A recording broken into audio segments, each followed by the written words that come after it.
지금부터 과학과 철학이라는 주제로 토론회를 갖도록 하겠습니다. 많은 분들이 이제 주문을 하셨습니다.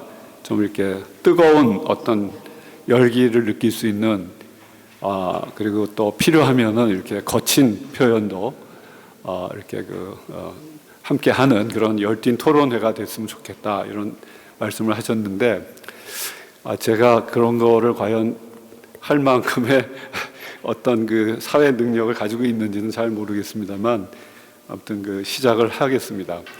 앞서 많은 말씀들을 오랜 시간 동안 들으셔서 많이 피곤하시죠?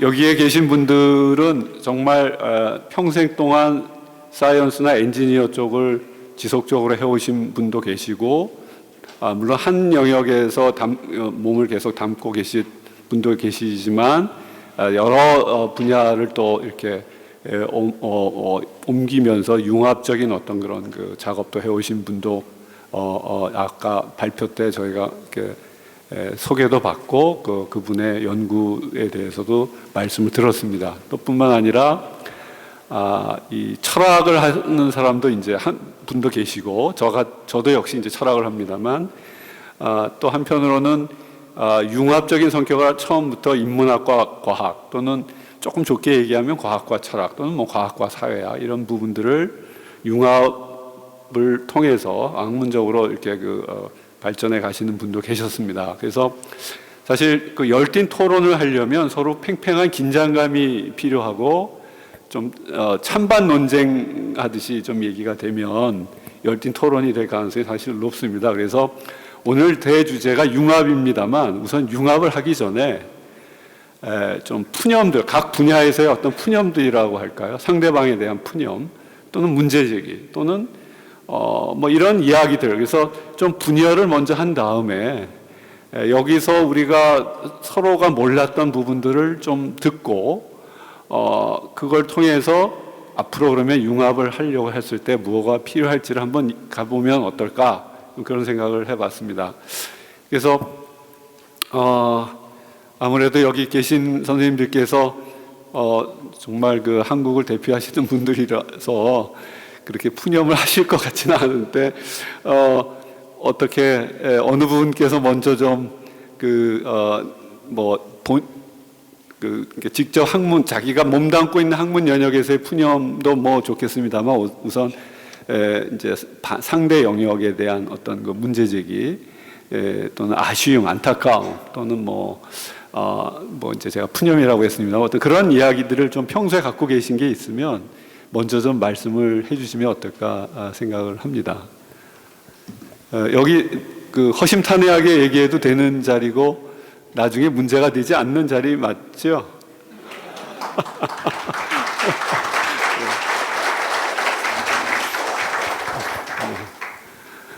어떻게 조장희 선생님께서 먼저 시작을 그래도 열어주시는 게 어떨까 생각을 합니다만, 말씀 부탁드립니다.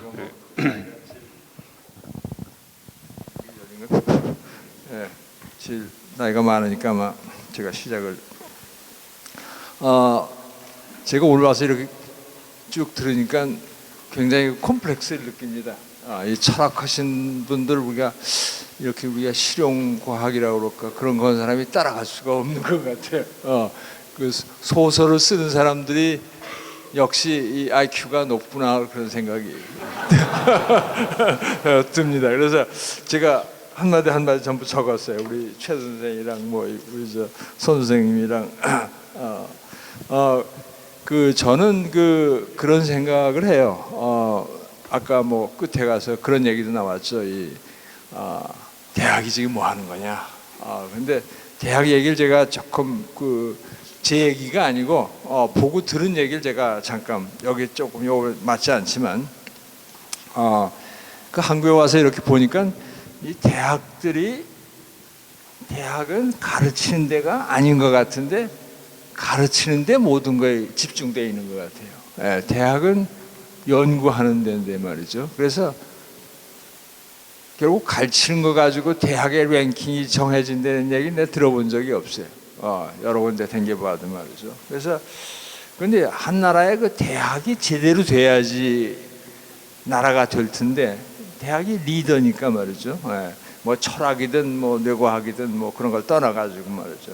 그래서 그런 얘기를 조금 이런 기회 제가 해도 되는지 모르겠어요. 그래서 이 보면은 연구가 중심이 되는데 그 연구가 빠져 있어요. 그래서 어느 대학 가면 예를 들면 제가 이 스탠포드나 이 버클리나 이런 데 가면 버클리 그 산등성에 말이죠. 한 3,000명이 이르는 핵물리 연구소가 있고 스탠포드 가면은 리니어 엑셀레이션 물리 쪽으로 얘기를 하겠지만 뭐 킬로미터의 그 큰 우리 가속기가 있고 그래서 거기에 그 가는 데마다 그런 상징적인 거 있는데 우리는 그거 없는 것 같아. 그래서 그런 거 없이 어떻게 우리가 세계적인 대학이 되겠는가 이제 그런 생각을 좀 하죠. 그래서 이 조금 방향을 바꿔가지고 우리가 이 연구하는 대학들, 그다음에 또 가르치는 대학 이런 걸 좀 나눠가지고 집중해서 연구하는 대학을 지원을 하고 이 가르치는 대학을 지원을 하고 그래서 연구가 좀 활성화가 돼야 되겠다. 그거 없이 21세기를 우리가 끌어나갈 수가 없죠. 예를 들면 벤처과학 같은 것도 벤처 요새 얘기들 많은데 나는 그런 생각이에요. 벤처는 대학 교수들이 말이죠. 한 분야에서 말이죠. 20년, 30년, 40년 자기 실험실에서 쭉 연구를 하다가 졸업생이 나왔어요. PhD 해가지고 뭐 석사 해가지고 나갔는데 나가면서 선생님한테 이 아이디어는 장사가 될 것 같습니다. 제가 좀 가지고 나가서 해도 되겠습니까? 그래 그럼 가지고 나가. 가지고 나가서 그럼 우리 실험실도 그대로 쓰고 내 방도 그대로 쓰고 내 겉사이랑 다 왔다 갔다 하면서 해. 새로 벤처한다고 가서 방 얻고 뭐 하면은 그 돈을 어떻게 당해요? 그래서 그런 식으로 해서 했을 때 그리고 우리 연구실로 갖다 그대로 써라 말이죠. 앞으로도 말이죠. 왔다 갔다 하면서 말이죠. 그리고 새로 나오는 것도 좀 받아가지고 너희 회사에서 같이 써라 말이죠. 그러고 정말 너희가 잘 되면은 그 다음에 우리 실험실에 연구비 조금 되고 뭐 그러면 되겠다 말이죠. 그렇게 해야지 그 사람도 그 아이디어 자체가 국제적인 경쟁력이 있고 그다음에 앞으로도 경쟁력이 있고 경제적으로도 경쟁력이 있고 말이죠. 그런데 우리는 가만히 이렇게 보니까 반짝 아이디어를 가지고 벤처를 하겠다. 그게 며칠이나 가겠어요. 우리가 쉽게 하면 남도 쉽게 하죠. 그래서 이런 개념들이 대학에서 나와야 되는데 우리가 그런 대학을 못 가지고 있는 것 같아요. 그래서 나는 포리너스 외국에서 온 사람으로서 볼 때 그게 좀 딱한 것 같아. 그래서 뇌과학도 뭐 저는 다른 건 모르지만 뇌과학도 마찬가지인 것 같아요. 정말 남이 못하는 걸 해야 되는데 그런 게 없어. 그런 걸 보면 말이죠. 컨퍼런스 같은 데 가보면 전부 남의 얘기들 하고 있어요. 자기 얘기들은 없고 말이죠. 그래서 이게 큰일이다. 이제 그런 생각이 늘 들죠. 그래서 이게 policy wise, science policy wise 이런 것들이 좀 계획이 돼야 되겠다. 이제 그런 생각을 하는데 이게 이번 주제에 맞는지 모르겠어요. 그래서 우선 첫째 이 철학 얘기들 들으니까 우린 뭐 실무자로서 이게 조금 콤플렉스를 좀 느끼는 그런 기분이 나죠. 그런데 뭐 그건 내 얘기고 그런 생각을 하고 하나만 더 아까 우리 선생님 얘기한 거 4차 혁명은 내 생각에 컴퓨터 혁명인 것 같아요. 제가 그 62년에 제가 컴퓨터를 배웠습니다. 처음에 가서 IBM 컴퓨터 1620 그거는 적분 계산 하나 하는데 밤을 샜어요. 그래서 우리 선생님한테 내가 아주 총애를 받았어요. 그 적분 계산해주고 말이죠. 밤새고 말이죠. 해서 그거보다 지금 PC 여러분들이 쓰는 거야 아마 몇만 배, 몇 천만 배 빠를 거예요. 거짓말 못해서 말이죠. 그래서 이 스피드가 세상을 바꿔놓은 것 같아요. 스피드가 말이죠. 그래서 우리가 알파고 얘기도 다시 나오지만은 알파고가 결국은 훈수를 만 명이 둔다고 생각을 하는 말이죠. 훈수를. 그래서 이세돌이가 9단이고 5단짜리 훈수들이 10,000명이 두고 있는데 옛날 같으면 상상을 할 수가 없죠. 그 훈수 들어온 사람들이 전부 의견을 종합을 해가지고 해주려고 몇 달이 걸릴 거라고요. 그런데 지금 happen to be 말이죠. 컴퓨터가 빨라지니까 순간적으로 그 10,000명의 아이디어가 합쳐져 가지고 결론을 내려서 이세돌이 그 컴퓨터한테 얘기를 해줘서 이세돌이한테 이긴 거죠. 난 처음부터 이세돌이 틀림없이 이길 거라고 생각했어요. 예. 이 컴퓨터의 스피드, 그게 아마 제 생각에 이 4차 혁명인 것 같아요. 그래서 그런 얘기를 제가 그 분야의 사람으로서 제가 말씀을 드리고 전 끝내겠습니다. 예.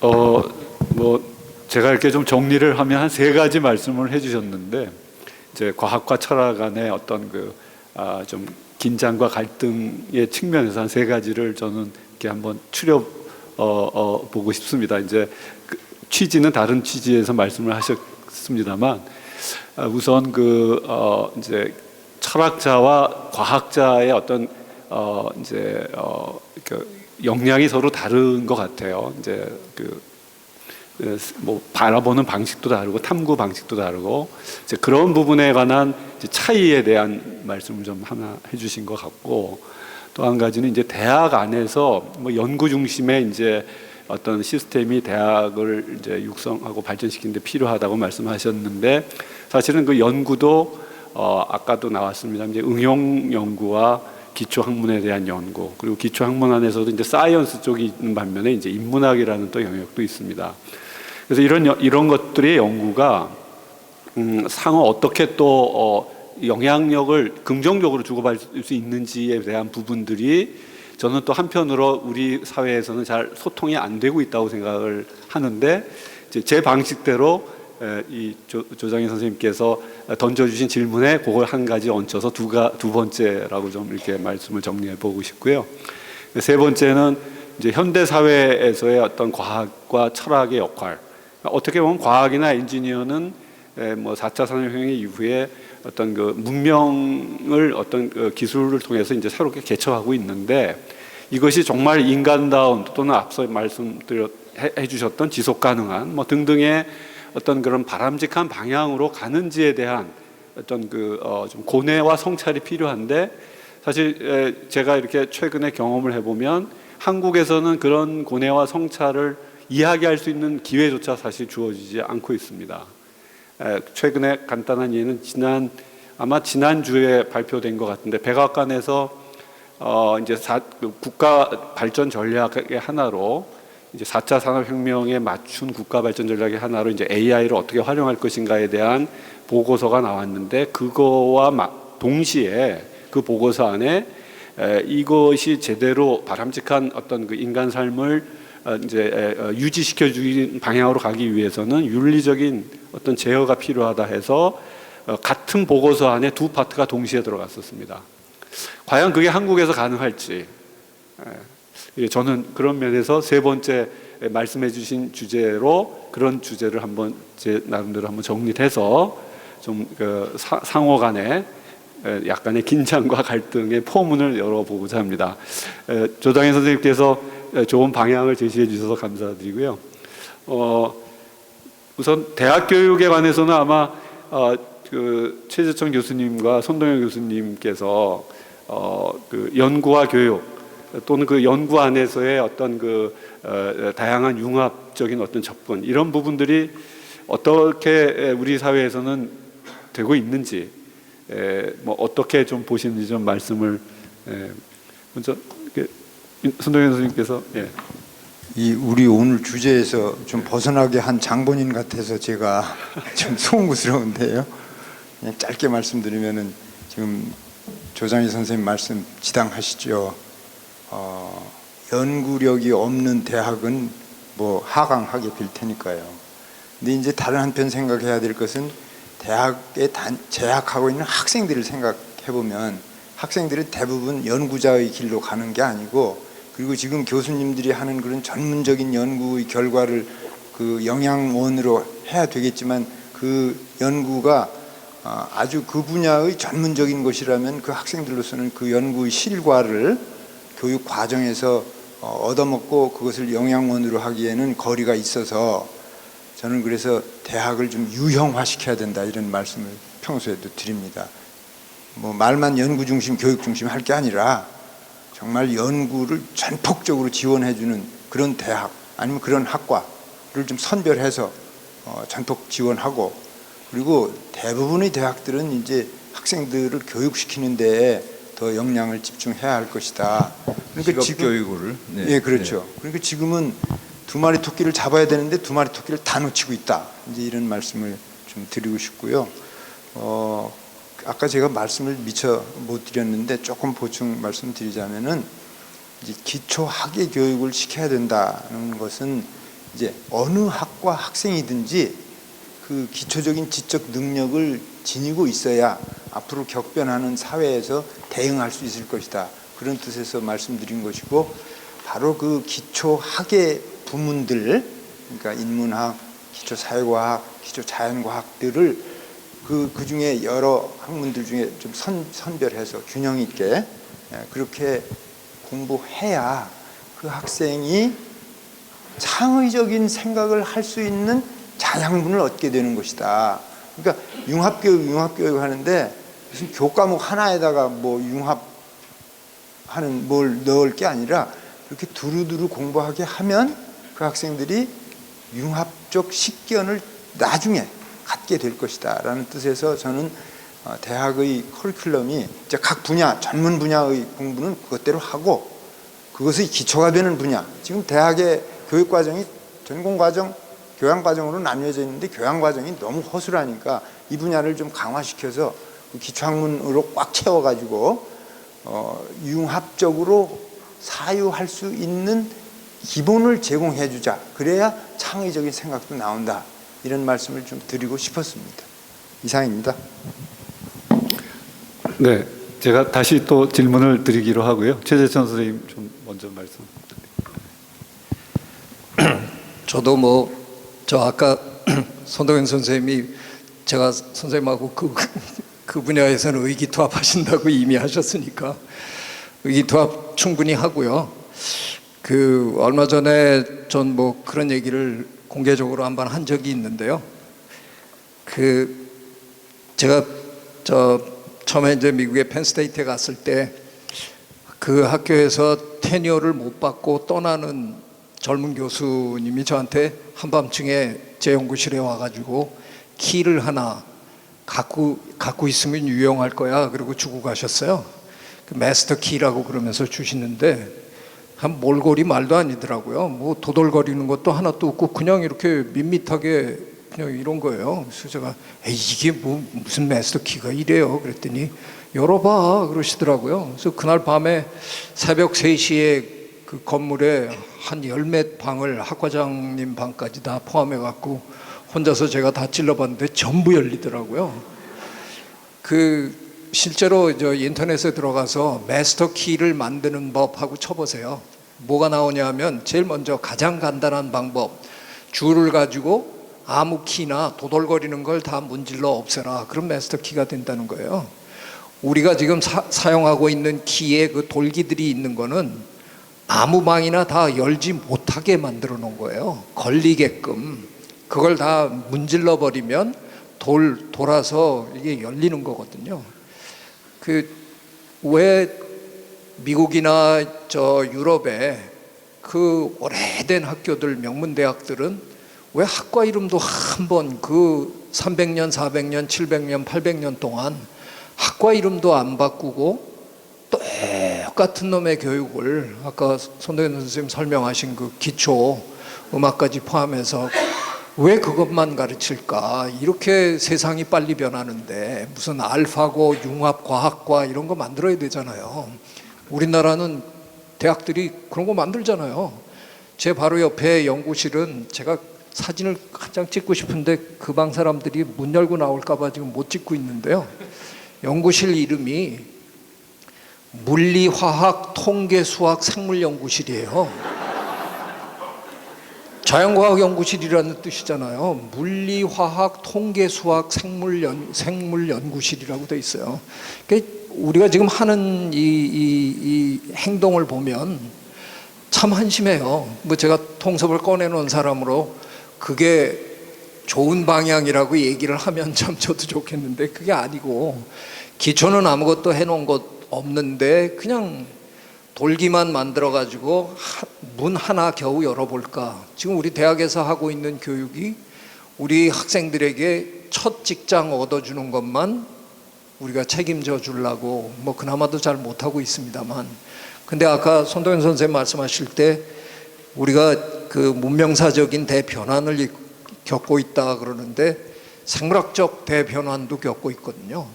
전례 없이 오래 살기 때문에 지금 우리 대학생들은 평생 우리 할아버지 세대가 직장 하나 갖고 계시다가 은퇴하고 돌아가신 거에 비하면 직업을 7, 8번 갈아탈 거라는 겁니다.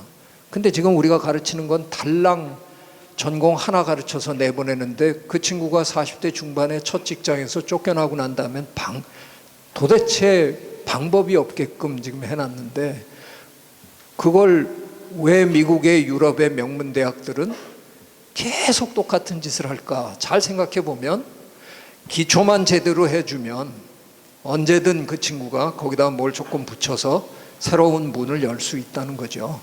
마스터 키를 영어로 다른 말로 스켈레톤 키라 그럽니다. 뼈대 열쇠라 그러는 겁니다. 열쇠는 그 돌기가 중요한 게 아니라 가운데 이 뼈대가 중요한 거거든요. 그 뼈대를 세워주는 게 기초교육인데 우리는 대학들이 기초교육은 할 생각도 안 하고, 제가 보기에 앞으로 한 20년 후에 제일 불쌍한 친구들이 경영학과 다니는 아이들입니다. 지금은 첫 직장 얻는데 제일 유리하지만 그 친구들은 기초 공부하는 게 없거든요. 그냥 지금 월튼 스쿨에서 나오는 어떤 최신의 경영 이론 배워가지고 취직하는데 40대 중반에 쫓겨나면 진짜 갈 데 없는 사람들입니다. 정말 그런 친구들을 위해서 우리 대학 교육이 정말 근본적으로 좀 저는 바뀌어야 된다고 생각합니다.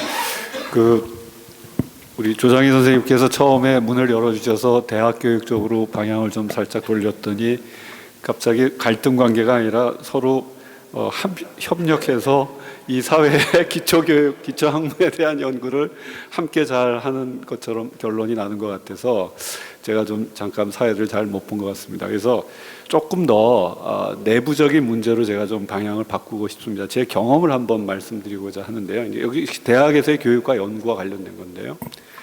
저는 물리학을 4년 배우고 석사 2년을 했습니다. 석사 아마 1학년 때 이제 일반 상대성 이론 수업을 제가 이제 들었습니다. 듣고 이제 아인슈타인의 장방정식이라는 게 있는데요. 이제 아시다시피 이제 왼 좌변에는 우주의 시공간 구조고요. 우변은 우주의 물질의 밀도입니다. 그래서 이 우주의 물질의 밀도에 의해서 시공간 구조가 결정이 된다라고 이제 수업 시간에 그분도 유명하신 분인데 말씀을 해주셔서 제가 그게 어떻게 인과관계가 성립합니까? 어떻게 그게 가능합니까?를 물었더니 선생님으로부터 많은 이제 모욕적인 그런 이제 대꾸를 들었습니다. 우선 그런 질문 자체는 물리학적 질문이 아니라고 하셨고요. 그리고 그것은 오랜 기간 동안 지금 테크닉으로 훈련으로 하고 있는 트레이닝으로 하고 있는 수학적인 문제를 열심히 풀다 보면 자연스럽게 터득하게 된다고 하셨어요. 그래서 저는 제가 이제 조금 대들었던 부분은 아니 그러면 저희는 한창 한 10년이나 15년 뒤에 터득하게 될 것 같으면 선생님께서 뭐 먼저 하셨으니까 좀 말씀을 해주시면 안 되냐, 이제 그게 더 불을 지르는 거죠. 예. 그래서 이제 여러 가지로 제가 많은 불편한 그분하고 관계를 가진 적이 있었습니다.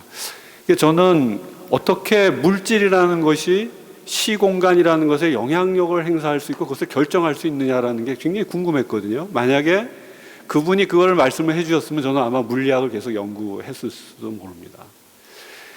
저는 그러면서 어떤 고민을 하게 됐냐면 그동안 수학 문제 푸는 기계였다고밖에 생각이 안 들었었어요. 그러니까 물론 이제 더 많은 노력을 해서 그걸 풀면서 물리학에서 여러 가지 개념들이나 의미를 가지고 세계를 좀 더 시야를 넓혀가는 그런 방식을 제가 더 노력했다면 좀 나았을 테지만 뭐 저도 그때 평범한 학생이었다 보니까 그런 학생들은 잘 갔고 저하고 비슷한 또래 학생들은 이제 많이 헤매고 있었죠. 그래서 수학 문제는 기가 막히게 잘 푸는데 내가 뭘 풀었는지에 대한 그 이해나 그 부분도 이제 많이 상대적으로 이제 의미 파악이 덜 된 그런 측면이 있었습니다. 그래서 그 제가 이제 철학이라는 쪽으로 방향을 바꾸게 된 것도 결국은 그 개념들에 대한 의미가 중요할 것 같다. 이제 어떻게 보면 이제 약간의 철학도 하나의 넓은 의미에서 상상력을 가진 어떤 소설 쓰기라고 본다면 물론 보이지 않는 영역에 대한 건데요. 그래서 저는 지금 우리나라에서 이제 한 저의 경험담입니다만 이 대학에서의 어떤 과학에서의 어떤 교육 자체가 정말 철학과 또는 가치관은 좀 이따가 얘기하겠습니다. 여러 가지 어떤 그 개념에 대한 이해나 이런 것과 분리돼서 또는 역사적인 어떤 진행 과정과 유리돼서 지금 텍스트에 있는 어떤 그 내용만을 공부하는 것이 과연 창의성을 발현시키는데 필요한 것인지, 그러니까 좋은 것인지, 유리한 것인지. 예전에는 어떤 아주 세련된 직접 전문가를 만들기 위해서는 그 텍스트에 충실한 인간형을 만드는 게 가장 필요했지만 앞으로는 그렇지 않을 것 같은데, 그래서 이런 문제에, 그리고 또 한 가지는 이제 제가 그 경험이고요. 또 이제 철학계로 왔습니다. 철학계로 와서 이제 사이언스 쪽을 공부한 입장에서 철학을 하다 보니까 전통적인 어떤 철학에 대한 공부도 이제 하기가 굉장히 그건 과학보다 더 어려웠었어요. 그래서 힘들었는데 이제 어느 정도 시간을 지나서 조금씩 알게 되면서 왜 철학은 자꾸 히스토리 안에 머물려고 하는지.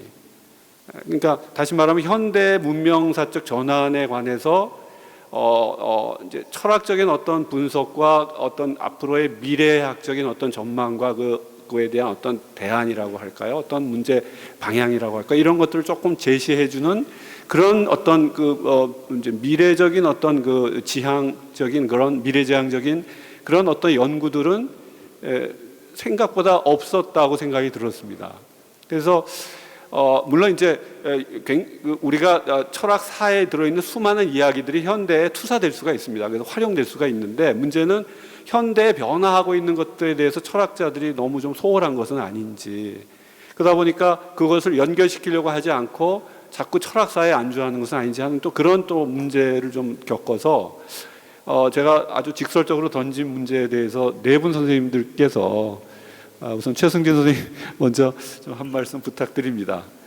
다들 한 번씩 대꾸를 해주셔야 될 것 같습니다. 제가 뭐에 대해서 얘기를 저는 사실 철학이나 뭐 과학 사실 잘 그렇게 알지를 못하고 그냥 제가 연구하고 있는 머신러닝이라는 분야만 거의 오랫동안 생각을 했었는데 오늘 여러 선생님들이 말씀하시는 것들을 들으면서 보니까 굉장히 그 분야는 틀리지만은 어떤 그 중요한 원칙이라든지 생각은 굉장히 다 그 공통으로 존재하는 것 같습니다.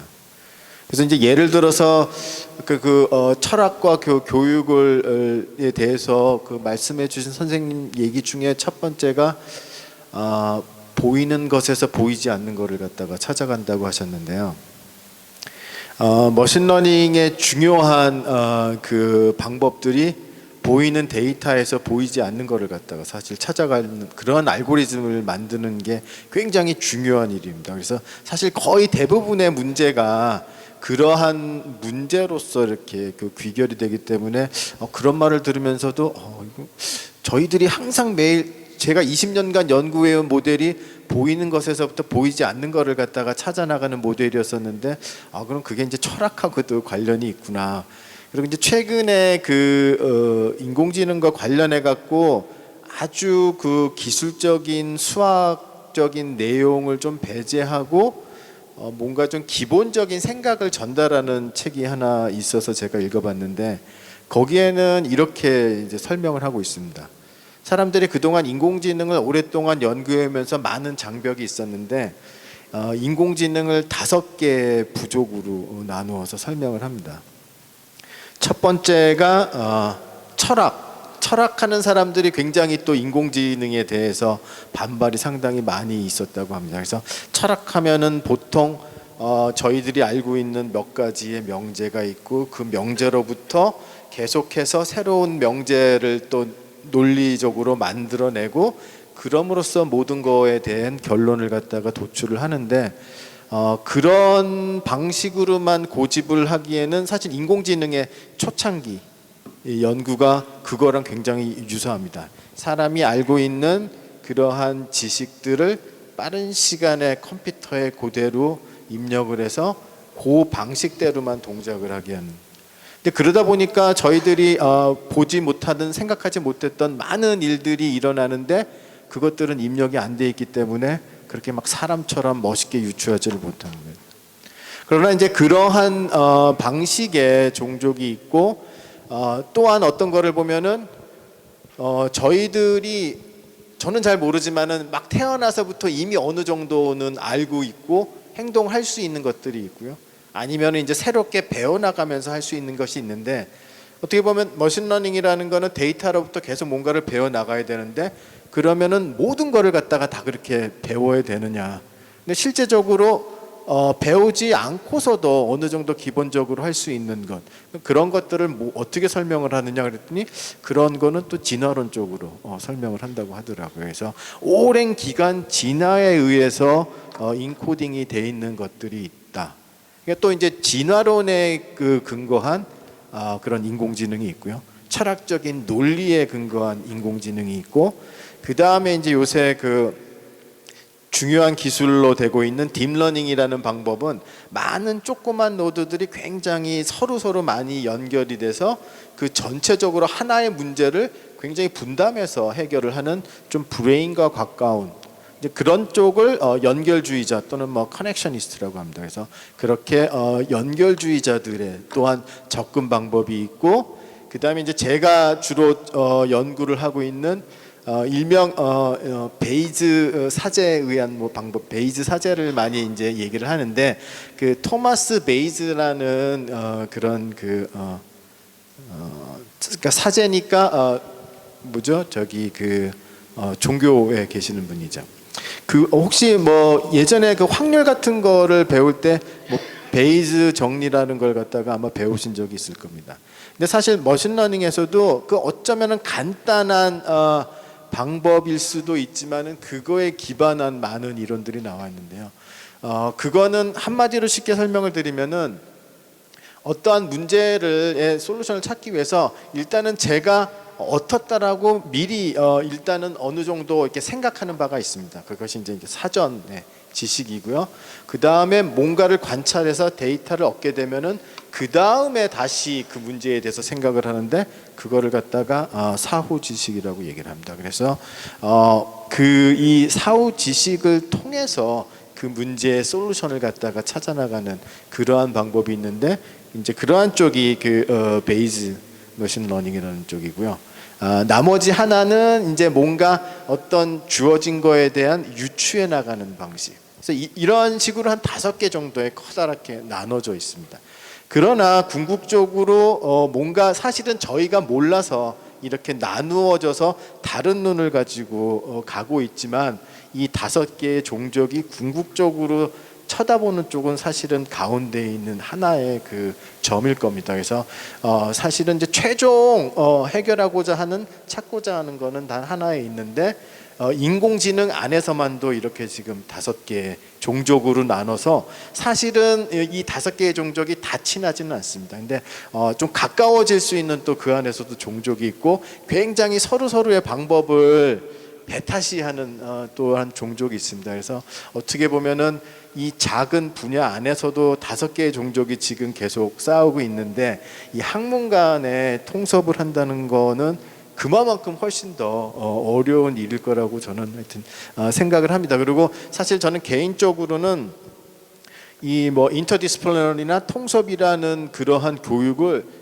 굉장히 싫어하는 그러한 사람이었습니다. 근데 오늘 그런 쪽을 강조하시는 분이 오늘 두 분의 선생님이 오셔서 얘기를 해주셔서 저는 통섭 교육이라는 건 그렇게 좋지는 않은데 제가 개인적으로 생각했던 거는 통섭 전에 하나의 뿌리가 일단은 튼튼해야지 그 다음에 그거를 바탕으로 나중에 통섭이 되는 거지. 뿌리도 없는데 그냥 두루뭉실하게 통섭적으로 교육을 받으면은 오히려 그게 더 나쁜 거 아닌가라고 생각을 했는데 지금 얘기를 들어보니까 통섭을 주장하시는 선생님들도 사실은 저랑 똑같이 이런 그 뿌리 기본적인 교육을 갖다가 강조하시는 분이었다는 거를 저는 이제 오늘에서야 알게 됐습니다. 네, 이상입니다.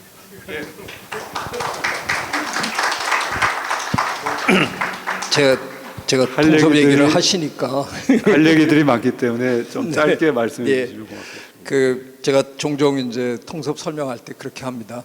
옛날에는 한우물만 파고도 살았는데 이제는 그러면 우물 파지 않고 우물을 기웃거리면서 사는 게 통섭이냐? 그건 절대로 아니라는 거죠. 자기 우물을 확실하게 파면서 이제는 남의 우물도 기웃거릴 수 있는 소양을 갖춰야 이제 소통이 가능하다. 이제 뭐 이런 얘기를 하는데요.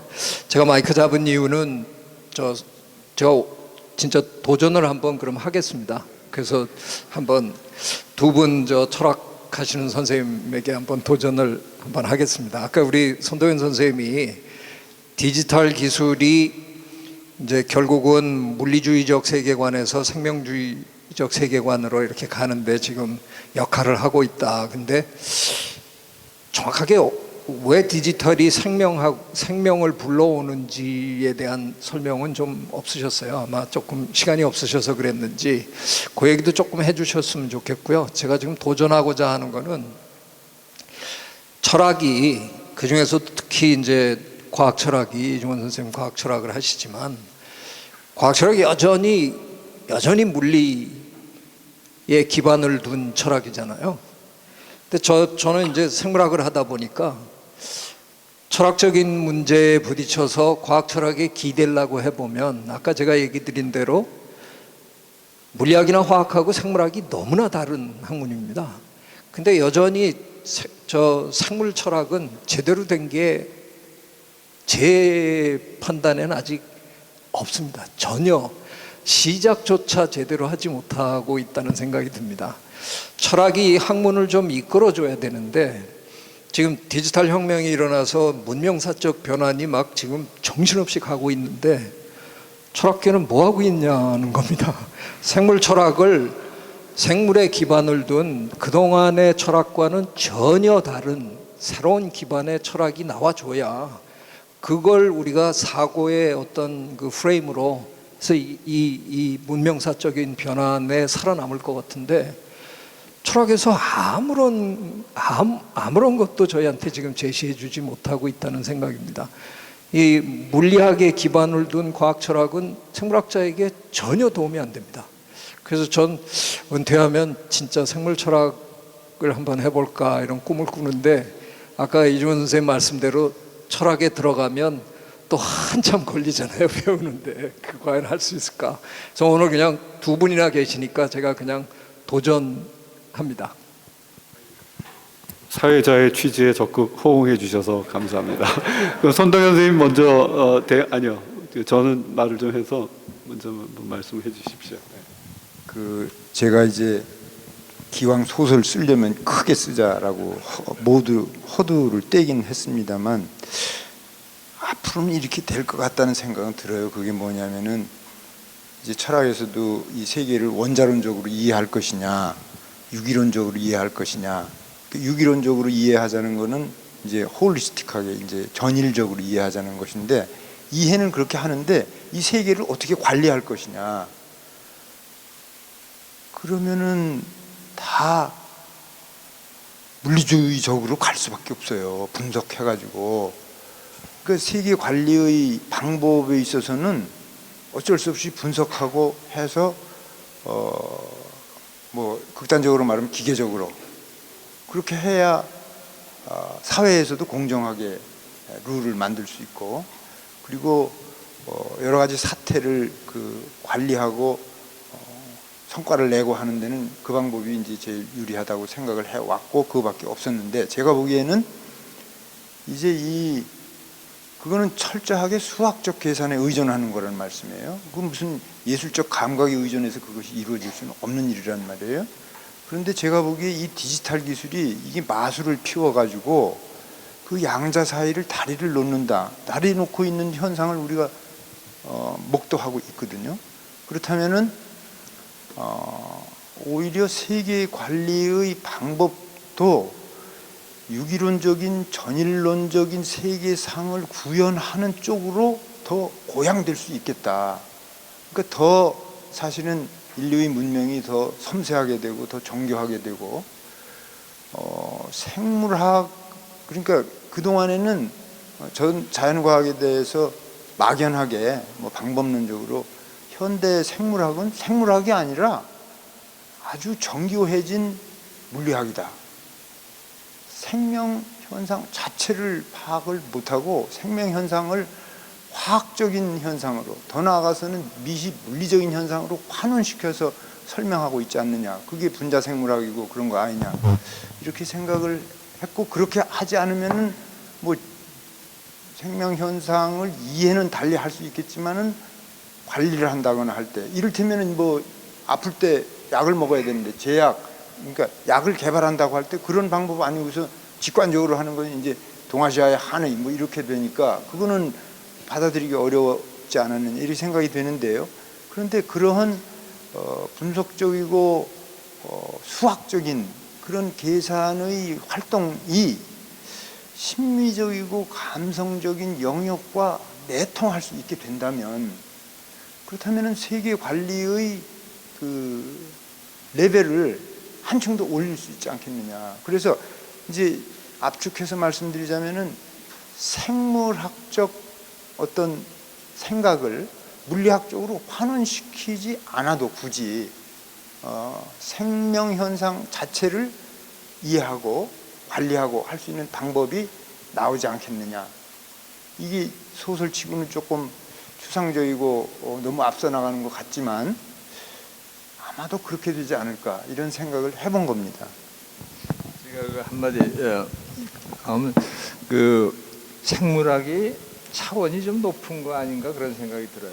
그래서 아마 그런 의미에서 말씀을 하신 것 같은데 이 물리학 같은 것은 제가 이제 물리 쪽 전기 쪽에 있다가 이제 생물로 올라가 보니까 굉장히 어려워요.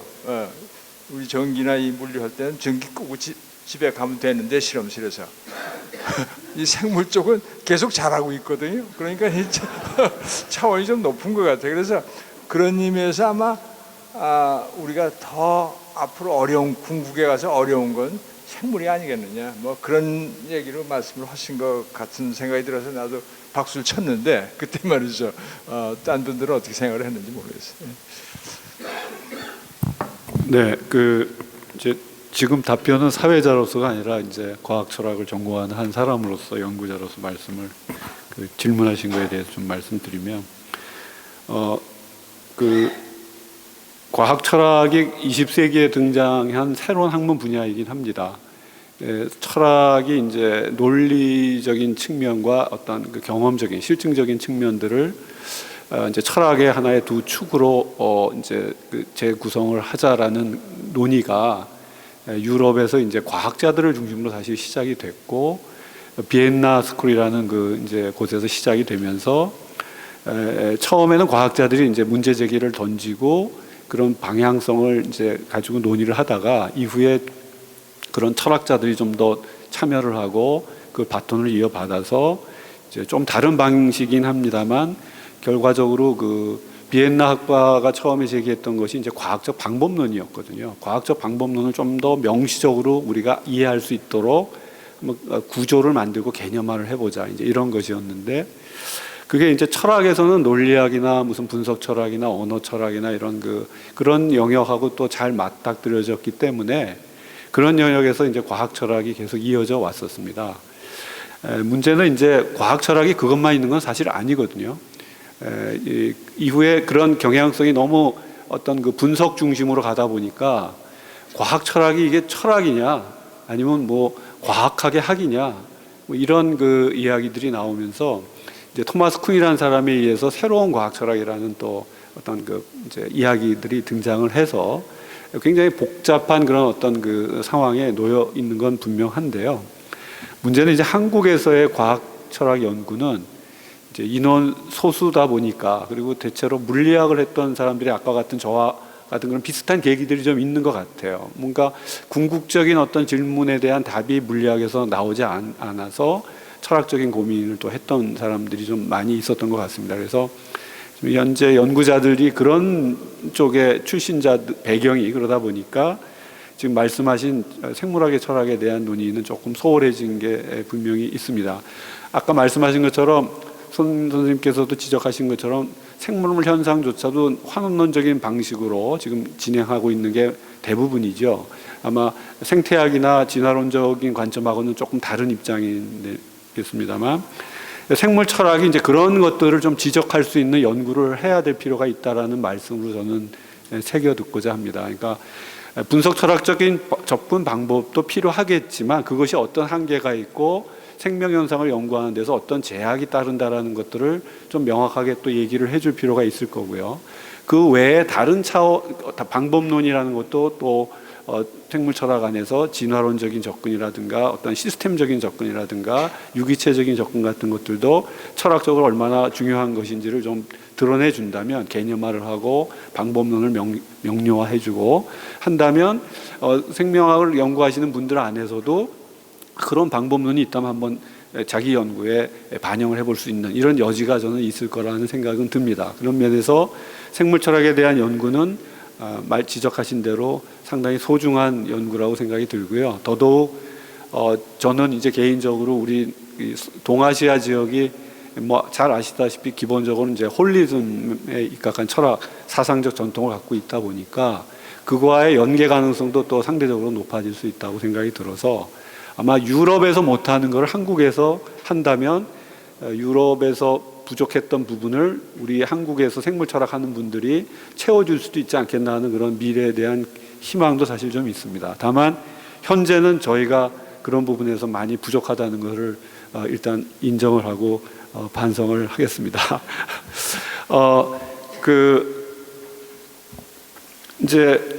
그렇지만 저는 아까 손동현 선생님도 말씀하신 것처럼 생물학 안에서도 지금 그 최재천 선생님께서 하시는 그런 생물학보다는 아까 미국에서는 이제 방향 전환을 했지만 아직 한국 사회에서는 그런 생물학은 거의 없지 않나. 결국은 문제가 이제 저는 어떤 문제를 좀 말씀드리고 싶냐면 교육과 무관하지 않은데요. 결국 우리가 초등학교서부터 대학교 지나는 동안에 가장 창의적인 사고를 할 수 있고 다양한 것을 접할 수 있었던 거는 저는 초등학교 한 3학년까지가 아닐까 싶습니다. 그 다음에 초등학교 4학년부터 이제 입시 준비를 해야 되기 때문에 이미 제한된 어떤 지식 중심의 어떤 그 교육, 이제 뭐 집에서 하든 학원에서 하든 이런 이제 그런 방향으로 이제 전환을 하게 되고요.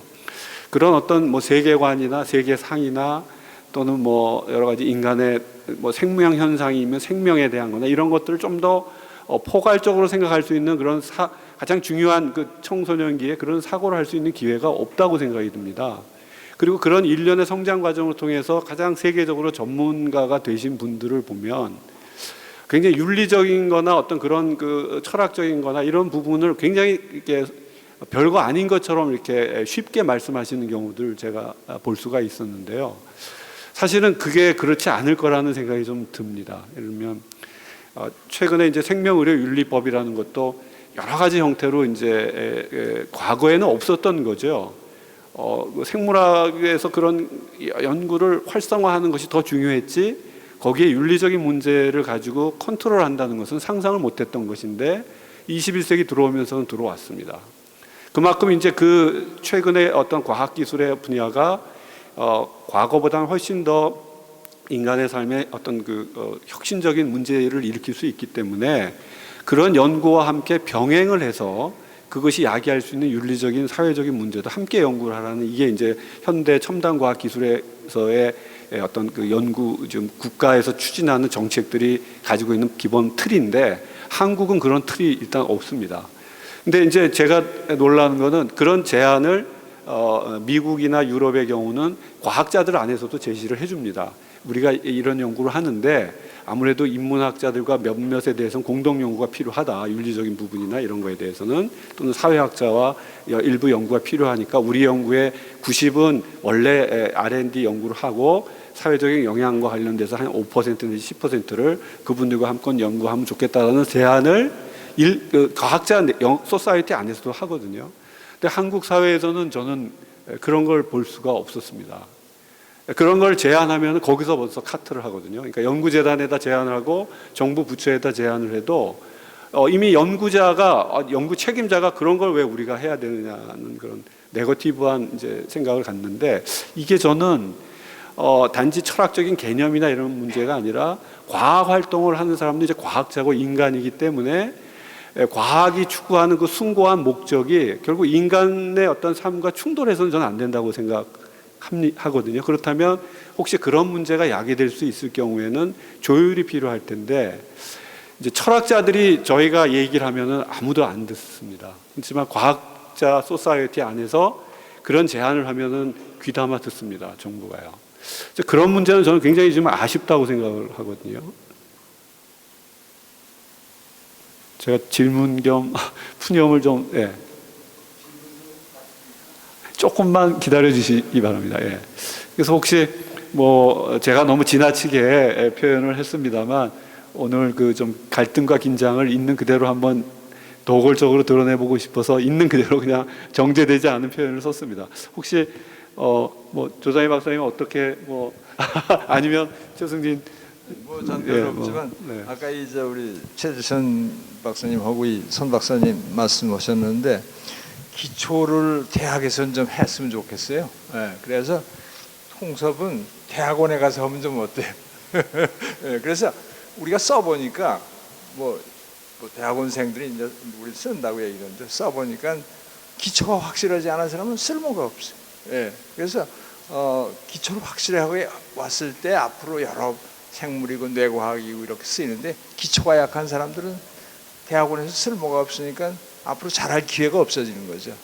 그래서 그런 의미에서 이 기초를 제가 콜롬비아 대학 아까 똑같은 얘기인데 가보니까 과 이름 하나 바꾸는데 3년이 걸리더라고요. 3년이. 그러니까 그렇게 신중하게. 근데 지금 뭐 우리는 뭘 하는지 모르죠. 그래서 통섭은 대학원 또는 이 학부 말기에 가서 통합을 하게. 그리고 그다음에 또 하나 제가 이 기초 얘기를 하고 싶은데, 이 대학원에 이제 가서 말이죠. 기초를 좀 튼튼히 해가지고 결국 연구라는 거, 창의라는 거, 난 그런 것 같아요. 따로 창의가 없고 기초를 많이 해가지고 좋은 교수 밑에 가서 말이죠. 좋은 연구 과제가 있는데 가가지고 그 사람 밑에서 심부름을 잘하면 거기서 이제 창의적인 교수가 못 푼 문제가 다 풀어져가지고 이제 창의적인 논문이 나오면 그때부터 그걸 자신을 가지고 창의성이 나오는 거 아닌가 말이죠. 그런데 우리는 그 시스템이 안 돼 있으니까 거기서 아마 이 연구에 문제가 있고 자꾸 창의성 얘기하는데, 기초가 없고 대학원에서부터 연구를 한다, 대학서부터 연구를 배운다, 그런 건 있을 수가 없는 것 같아요. 그래서 그건 제가 한 경험으로 말씀 잠깐 드렸습니다. 조금만 최 박사님 저를 너무 미워하지 마시고요.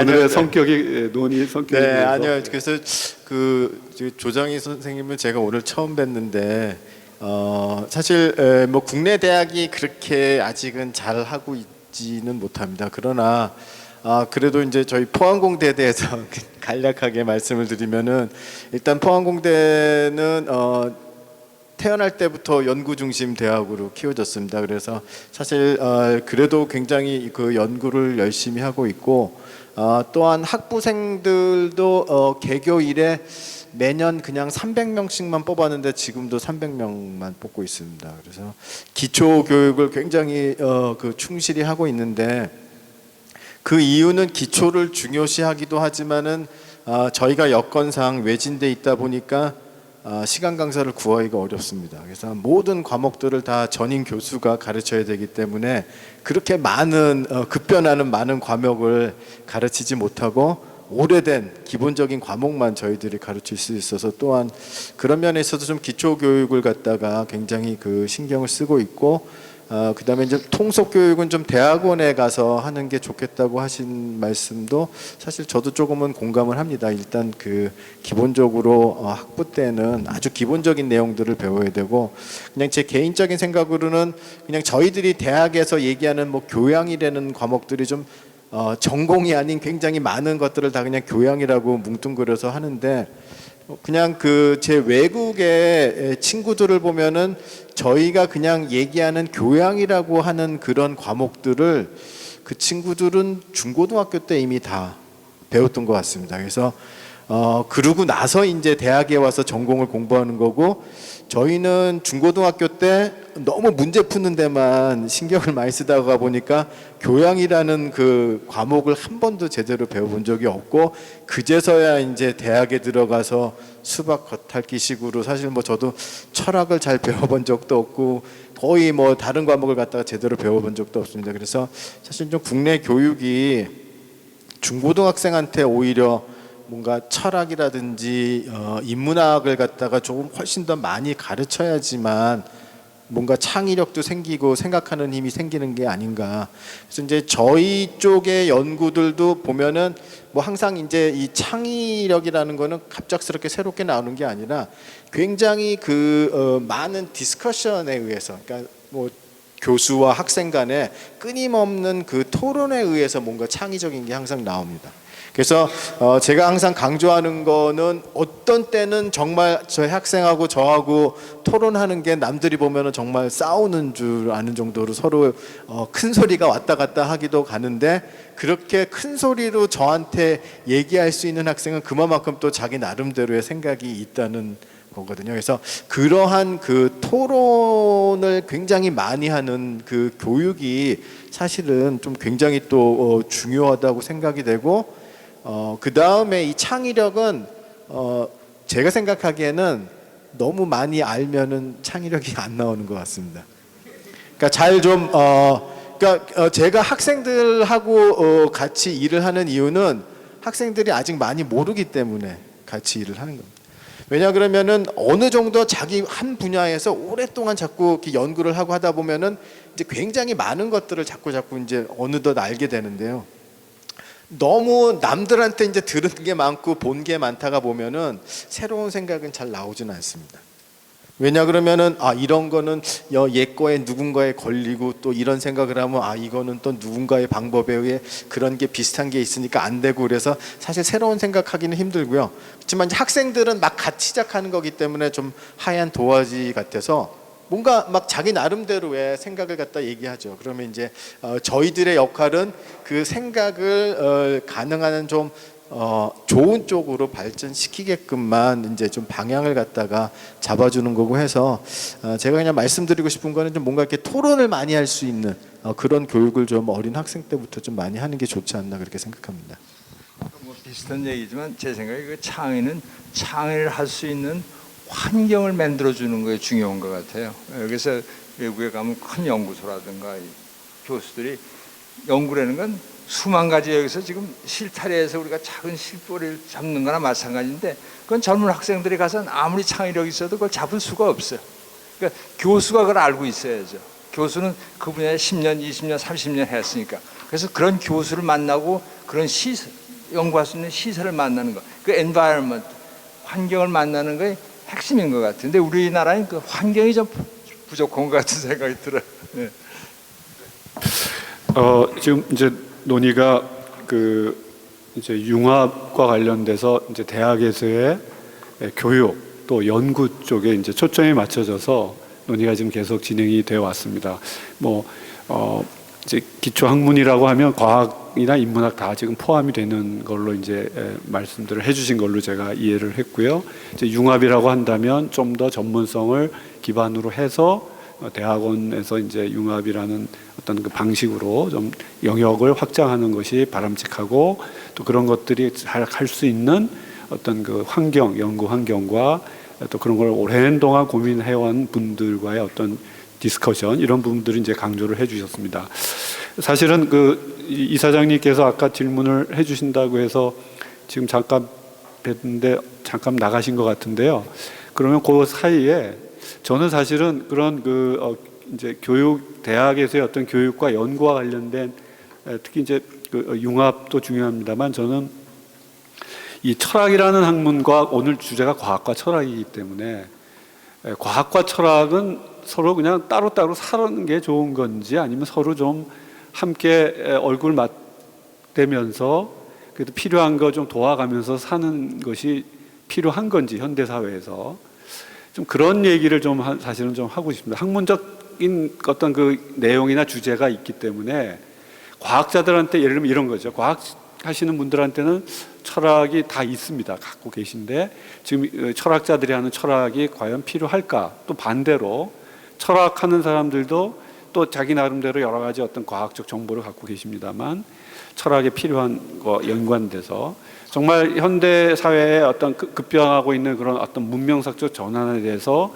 얼마큼 디테일을 알고 있는지. 왜냐하면 철학이라는 것은 아까 형이상하게만 머물러 있는 것이 아니라 사실은 끊임없이 실천적인 또 영역까지를 다루기 때문에 그렇다면 그런 부분들이 어떻게 필요한지 하고 필요하다면 또 어떻게 가능할 것인지 이런 게 좀 궁금합니다. 제가 아까 도전을 했더니까 바로 저 카운터 펀치가 들어오는 것 같은데 저는 지금 그 질문이 약간 기분이 나쁘거든요. 그 이중원 선생님이 그런 질문을 인문학에는 안 던지시잖아요. 인문학은 당연히 철학이 필요한 걸로 전제하고 지금 하는 말씀처럼 들려요. 근데 사실 자꾸 우리가 과학을 때로는 인문학은 질문하는 학문이다. 그리고 그럼 과학은 아닌 것처럼 자꾸 얘기하는데요. 사실 과학 질문하는 학문이거든요.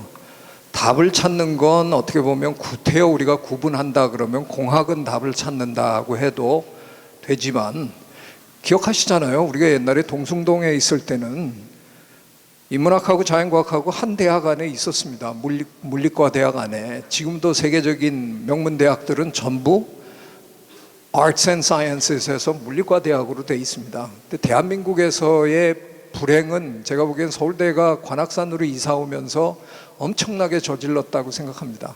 가운데 중앙도서관을 탁 두고 인문대학하고 사회과학대학은 한쪽으로 그래도 위아래로 붙여놨는데 자연과학대학을 도서관 건너편으로 쫓아냈어요.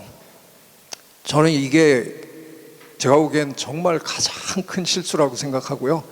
그 자연과학대학 뒤에 어마어마하게 거대한 공대가 이제 들어와 앉아가지고 자연과학대학을 이렇게 품는 형태로 이렇게 되면서 사회에서는 어느덧 과학기술이라는 단어가 과학이라는 단어보다 더 많이 쓰이기 시작했습니다. 처음에는 과학과 기술이었습니다.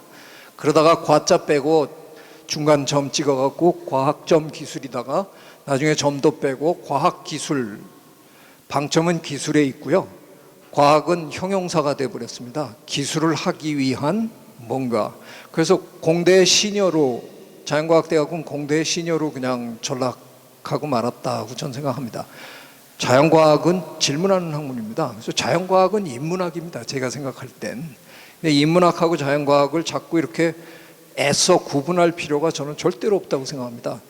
마치 또 창의성이란 얘기와 상상력이란 얘기가 자꾸 같이 가는데 인문학적 상상력 이런 표현은 있는데 과학적 상상력이라고는 잘 얘기들을 안 하세요. 근데 자연과학자는 전혀 상상 안 하고 그냥 기계적으로 연구하는 사람 절대 아니거든요. 자연과학자야말로 정말 어마어마한 상상을 하면서 그 연구를 하는 사람들인데 저희들한테는 상상력도 허용이 안 되고 자꾸 이러니까 상당히 억울합니다. 그래서 저는 오늘 이 자리에서 우리가 그런 점에서는 한번 조금 다시 생각할 기회를 가졌으면 좋겠습니다. 자연과학 저는 인문학이라고 생각하고요. 자연과학 질문하는 학문이고 상상력과 창의적인 게 가장 필요한 학문이, 그래서 결론은 자연과학은 철학과 뗄래야 뗄 수 없는 학문이어야만 한다고 생각합니다. 네, 박수 한번.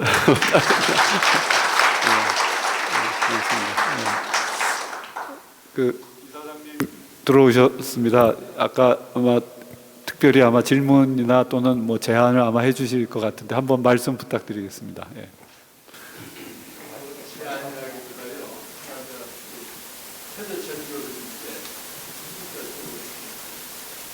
지금 과학 철학자가 주로 물리학자들이 주로 그러고 있어요.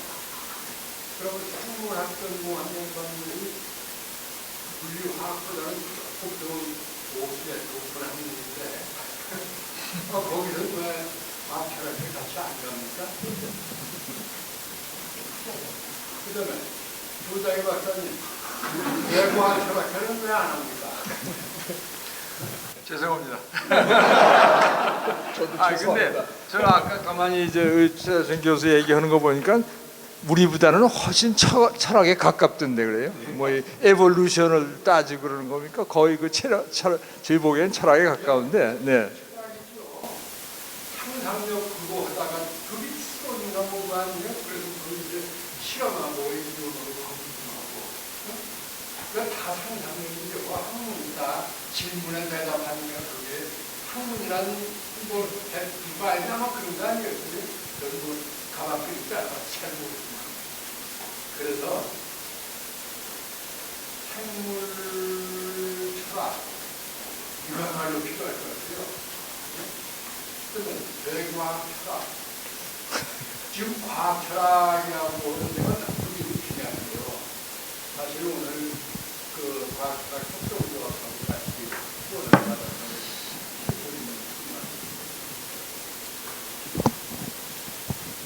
좀 더 다양해졌으면 좋겠다. 그 다음에 좀 거물급이 좀 참여를 해주셨으면 좋겠다. 영향력 있고 힘력 있고 거의 통섭적 리더십이 있는 우리 휴대전교수님 과학 철학회 가서 주축이 좀 돼주면 아마 과학 철학회가 확 부흥하지 않겠는가. 근데 사실 리더십이 제일 중요한 것 같아요. 그렇게 해서 되면 아마 이런 인간분들 좋을 거예요. 개미에서 과학 철학회 한번 업그레이드 해보세요. 네, 일단 나타나겠습니다. 예, 감사합니다. 네, 좀 반성이 되는 그 어떤 말씀을 해주셔서 네, 그래서 그 잘 새겨 듣도록 하겠습니다. 사실 제가 전임 과학철학회 회장을 했었는데요. 저희가 과학철학회 창립한 지가 이제 20여 년이 좀 넘었는데 잠깐 이 일화를 하나 말씀드리면 초기에 창립할 때 그 저희들 회원들이 갑자기 숫자가 어마어마하게 많아졌었습니다. 저희들이 파악한 인원의 한 배 정도가 됐었어요. 그래서 이분들이 어디서 오신 분들일까 봤더니 한의학 하신 분들이 다 오셨어요. 그러니까 한의학이 과학인가 아닌가에 대한 여러 가지 어떤 정체성 논의도 있고, 한의학은 아직 서구 과학과 같은 분석 방법론을 갖고 있지 못하기 때문에 이제 그런 부분들을 적어도 개념적으로라도 정립할 수 있는 기회가 철학회에서는 있지 않겠냐 하는 그런 기대를 갖고 오셨는데, 뭐 그때 그 분들의 기대치를 충족시켜드리지 못했습니다. 그리고 지금 말씀하신 것처럼 생물 철학도 이제 소원하게 하는 그런 상황까지 왔는데요. 이제 좀 전환점이 된 것 같습니다. 그리고 그 뇌과학 철학을 말씀하셨는데, 이건 뭐 저희도 내부에서는 고민을 합니다만, 사실 이제 아까도 말씀드렸지만 첨단 과학을 연구하시는 분들이 하시다 보면 뭐 10개 중에 하나 정도는 이게 좀 철학적으로 연구가 되면 좋겠다, 이런 아마 테마가 있을 것 같아요. 저는 좀 그런 것이 사실 한데, 그런 경우들을 좀 제안을 해주시면 아무래도 이제 저희들이 잘 모르는 상황에서 뇌과학 철학이라고 막 덤벼드는 것보다 그런 쪽에서 좀 더 이런 것이 철학적으로 연구가 좀 필요한 부분이 있는데 같이 할 수 있느냐, 이런 제안들이 있는 그런 문화가 만들어진다면 충분히 하려고 할 사람들은, 젊은 학자들은 아마 있을 거라고 생각하는데, 계속 아까 나왔던 것처럼 그 스노우가 얘기하는 그 두 문화가 한국 사회가 너무 강하기 때문에 그런 대화와 소통이 좀 아직 잘 안 된다는 것을 좀 한번 핑계 겸 말씀을 좀 드리는 걸로 말씀드리고요. 예. 혹시 조장희 선생님께서 뭐 그런 쪽에 혹시 계획이 있으신지 아니면 저는 원래 공돌이 공과대학을 나왔어요. 그래서 물리학과에 가서 한 10년 있다가 CT라는 걸 하면서 한참 하다 보니까 그 뇌가 굉장히 가까운 것 같아요. 그래서 뇌과학을 이제 뇌과학이라고 했는데 실제로 그런 경험을 하면서 뇌과학에 들어와 보니까 뇌과학은 거의 철학의 경지에 가까운 것 같아요. 제가 아까도 얘기했지만 이것도 모르고 저것도 모르고 말이죠. 소설 쓰고 말이죠. 이런 얘기들 제가 했는데 그런 의미에서 아마 굉장히 가까운데 아마 이게 상당한 경지에 올라간 사람들이 아마 철학을 해줘야 될 것 같아요. 그 분야에서. 예, 그래서 그건 아직 한국 전체로 볼 때 이머추어한 거 아닌가 뭐 그런 생각이 드는데 앞으로 하여간 그런 생각을 자꾸 하면은 좀 범위를 넓히시면은 지도도 가끔 가서 듣고 저는 오늘 철학하시는 분들 얘기 많이 듣고 야 우리는 이게 로레벨이다 그런 생각이 딱 들더라고요. 그래서 말씀하시는 것도 용어도 그렇고 그래서 아마 앞으로 공부들을 많이 그러니까 한 분야에서 다른 분야로 들어가는데 그 용어를 알아야 돼요. 예, 근데 그 용어 배우는데 몇 년이 걸리더라고요. 그래서 철학으로 가게 되면 또 이제 용어들을 배우고. 근데 사실 이 복잡한 세상에 자꾸 들어오면서 보니까는 이제 공부를 정말 많이 해야 되겠어요. 이제 한 과목만 해가지고 되는 시대가 지나갔어요. 그래서 둘이 모였다고 해서 융합이 되느냐 그런 것 같지 않아요. 한 사람이 다른 분야 하고 싶으면 정말 그 작업 또 공부를 해야 되고 열심히 말이죠. 그래서 그런 어퍼튜니티는 뭐 계획은 자꾸 있으니까 우리가 하는데. 그러려니까 이 공부들을 많이 하고 또 새로운 분야를 파고들고 또 같이 또 일을 하고 이런 그 분위기. 미국에서 여기 와 보니까 미국 얘기를 자꾸 해서 죄송합니다. 미국에서 보니까 저는 의과대학에 이제 같이 신경과학과랑 있는데 거기서는 그 같이 일하는 거에 굉장히 그 자연스럽게 돼 있어요. 왜 그러냐면 저 사람이 없으면 내가 논문을 못 쓰는 거예요. 예. 바이스 버사 서로 말이죠. 그래서 융합이 저절로 되는 것 같아요. 예, 그런데 우리는 너 없어도 괜찮아, 안 해도 괜찮아. 이제 그런 그 엔바이러먼트가 돼 있으니까 아마 융합이 안 되는데 이제 앞으로 철저히 정말 연구를 제대로 하는 시대에 돌입하면은 하지 말라고 해도 아마 융합을 할 겁니다. 네, 제 생각에. 네. 네. 고맙습니다. 혹시 손동현 선생님께서 뭐 말씀하실 게 있으면 네. 한 말씀 하시고 제가 플로우로 또 짧게 말씀드리면은 저는 부끄러운 것이 30년 넘게 철학 교수 생활을 해왔습니다만은 대학 1학년 때 그냥 철학과로 들어갔거든요. 그래가지고 철학 공부를 쭉 했는데 헛발질을 무척 한 겁니다. 그러니까 사실은 모든 지적 탐구는 철학적인 거죠. 그러니까 어떤 학문을 하든 그 학문의 근본적인 원리나 이런 것에 가서 맞닥뜨리면 그러니까 그게 이제 한계에 부딪힌다 이렇게도 볼 수 있는데 그러면 그때 질문은 철학적인 거죠. 그러니까 저는 이렇게 생각을 해요. 철학이라는 것은 어떤 분과로 딱 떨어져 있는 것이 아니라 모든 학문들의 그 높은 경지 혹은 깊은 경지에서 만나는 질문거리들의 총화다.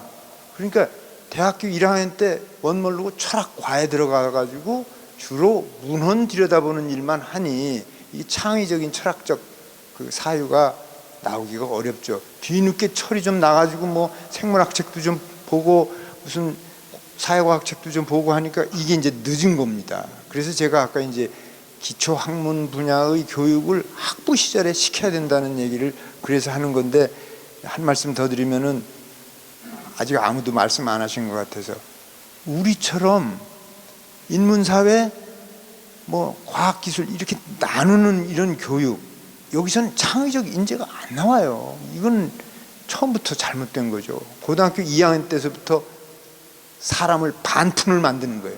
멀쩡한 젊은이를 반병신을 만드는 거예요. 이거 빨리 극복해야 된다고 저는 봅니다. 예. 네. 좀 전에 저 혼자 막 격한 표현을 썼는데 다행히 또 우리 손동현 선생님께서 옆에도 해주셔서 제가 좀 한결 마음이 놓입니다. 예, 원래 저희 여기 그 발표 오늘 강연하시는 분들 중심으로 이제 그 패널 토론을 하도록 돼 있는 것이 원래 계획이었던 것 같은데요. 지금 아무래도 2시간이라는 시간이 적지 않은 시간인 것 같습니다. 그래서 또 플로어에서 아마 또 이렇게 날카로운 질문이 있을 것 같아서 한 3개 정도의 질문을 좀 받아볼까 합니다. 뭐 혹시 질문을 좀 해주셨으면 좋겠는데 저기 지금 마이크가 혹시 있을까요? 네.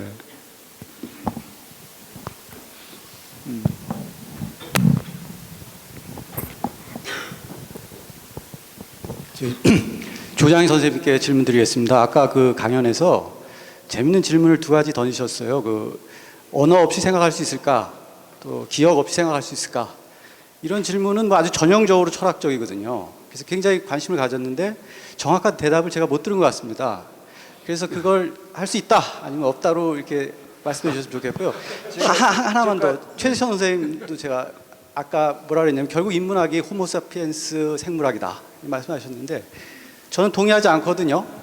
그러면서 제 나름대로의 구분은 생물학자에게 인간은 1차적으로 연구 대상이다. 반면에 철학자에게 인간은 1차적으로 대화 상대다. 그러니까 내가 만들어가는 세계상에 나와 동등한 권리로 참여하는 그런 동료다. 그러니까 철학자에게 인간은요. 그런 의미에서 인문학 전체가 그렇지만 특히 철학을 호모사피엔스 생물학을 부르는 거는 난 반대한다. 이거 어떻게 생각하십니까? 제가 먼저 질문에 대답을 드리겠어요. 아까 제가 조금 아까 그랬어요. 이 뇌과학을 하다 보니까 서서히 철학의 경지에 들어가더라. 그런 말을 했죠, 제가. 예, 그래서 상당히 그 물리적인 그런 걸 우리가 트랙을 받고 말이죠. 보고 듣고 하는데 조금 더 지나가서 생각, 의식 이런 데 들어가면 우리가 설명을 할 수가 없어요. 그래서 거의 철학의 경지에 자꾸 들어가는데 철학이나 소설 쓰는 거나 어때요? 같습니까? 전 그렇게 우스갯소리로 하는데 이걸 하다 보면 모르는 게 너무 많기 때문에 철학의 경지에 서서히 들어가는 거 아닌가. 그래서 그걸 극복해가지고 더 알게 되면 이제 A 플러스 B는 말이죠, C다 말이죠. 이런 얘기를 할 수 있게. 그 전에는 자꾸 이렇게 우리가 상상을 하고 추리를 하고 아까 제가 그 마지막 슬라이드 이렇게 보여드렸지만 그 막스 플랑크 연구소에서 그 프레드리히 한 건 4줄을 이렇게 거가지고 말이죠. 거의 소설 쓰는 철학에 가까운 얘기들을 하고 있는 거예요. 예. 우리가 좀 더 조금씩 볼 수 있게 되는 시대가 되면서 이거 하는데 결국 철학 아까 잠깐 말씀하셨지만 어디에 가서 부닥쳐가지고 더 이상 못 가면 좀 철학적이 되지 않나 그런 생각이 듭니다. 예. 저는 선생님 질문이 저한테 와야 될 게 아니라 저 2분한테 가야 된다고 생각합니다. 왜냐하면 선생님 지적하신 게 저는 생물학은 맞다고 생각합니다. 생물학은 인간을 대상으로 놓고 관찰하고 분석하는 학문이어야 되고요. 근데 진짜 철학이 대화 상대로 하시는지 그건 오히려 제가 잘 모르겠습니다.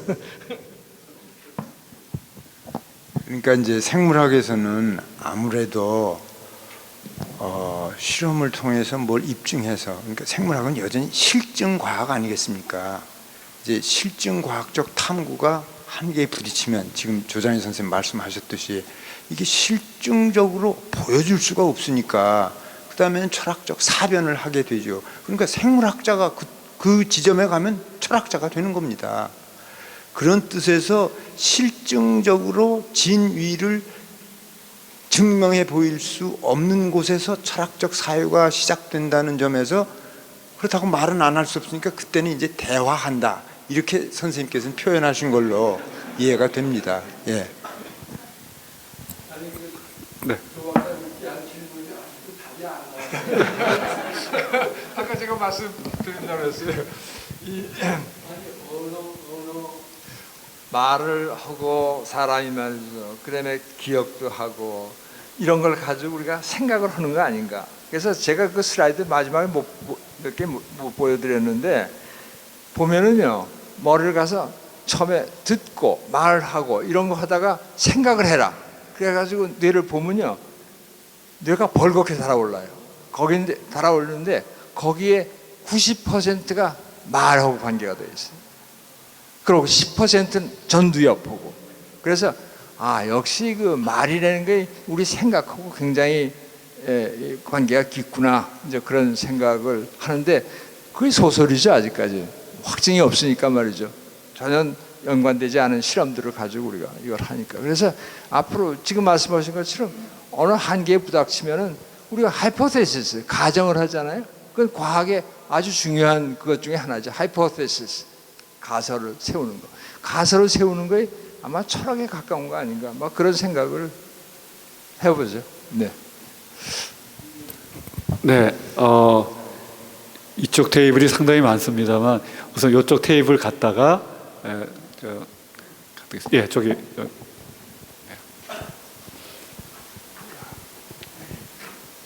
그 말씀 잘 들었고 토론도 깊이 있는 토론도 잘 들었습니다. 근데 아주 간단한 거를 아까 질문을 드리면은 철학과 과학에 대해서 이제 그 경계선에 대해서 말씀을 많이 들었거든요. 그런데 아까 그 건축에 대해서 말씀할 때 성효상 씨가 그 라파엘로의 아테네 학당이 나왔었습니다. 라파엘로 그림 중에 그 보면 이제 플라톤도 나오고 소크라테스도 나오고 아리스토텔레스, 피타고라스, 그다음에 유클리드 다 나오거든요. 하여튼 역사상에 유명한 그때 당시 르네상스 이전에 모든 사람들은 다 나온 것 같아요. 그러면 그런 분들 전부 다 철학자를 규명해야 됩니까? 안 그러면 피타고라스는 철학자입니까? 소학자입니까? 그러면 또 뭐 유클리드는 계학을 했는데 그러면 그 사람은 철학자입니까? 그다음에 소학자입니까? 뭡니까? 그걸 어떻게 등일합니까? 그거는 제가 말씀드릴 수 있을 것 같아요. 그분들은 그냥 학자입니다. 그때는요, 선생님, 그 뉴턴 이후로 이제 자연과학이 성립한다고 보통들 얘기하잖아요. 근데 뉴턴, 우리가 아는 그 유명한 만류 인력의 법칙을 발표한 그 논문의 제목이요, 거기에 과학이란 말이 안 나와요.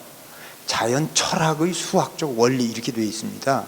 그러니까 그때까지는 전부가 다 철학이면 철학이고 학문이면 학문이죠. 분화가 안 돼 있는 거죠. 그래서 이제 말씀을 드리는 거 올라가면 그런 후속으로 올라가게 되면 안 만나요. 올라가면 아까 이제 우리 최 원장님도 말씀드렸는데 생물학이 말씀하셨습니다. 생물도 뭐 우리 사람이 뭐 동생이 다 끌고 올라가면은 그 가로 다 이해가 됩니다. 공통 생명체 조상이 있습니다. 그 분화되고 학문이 분화되고 다 밝혀져 가지고 그렇습니다. 그래서 아까 융합이라는 것도 그런 큰 틀에서 한번 생각해보면 어떨까 해서 한번 생각해봤습니다. 네. 주셔서 감사합니다. 아무래도 이제 융합의 여러 가지 방식을 우리가 고민하는 과정에 이제 역사적으로 그 학문이 분화되기 이전에 융합된 상태였죠. 그 자체가. 그거에 대한 연구도 이제 그 같이 해보면 좋지 않겠느냐는 그런 좋은 제안으로 생각을 하겠습니다. 네, 거기 아예 손 든 분들이 많으셔서 세 분만 더 받겠습니다. 저기 뒤에 계신 분하고 요 앞에 계신 분하고 여기 여성분 죄송합니다. 여기 세 분 이렇게만 들어보도록 하겠습니다. 예.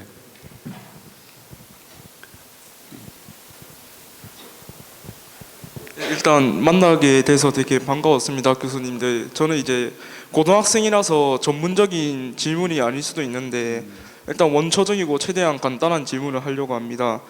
일단은 인간이, 여기선 생물 관련 교수님도 계시니까 질문을 드리는데, 인간이 동물과 다른 거는 동물도 똑같이 생각을 하지만 궁금증이 생기는 거라고 생각합니다. 이 궁금증에서 이제 철학이 나오고 각종 과학이 나오며 과학을 증명하기 위한 도구로서 공학 이제 실용 속으로 사용하기 위해서 공학이 나온다고 생각되는데요.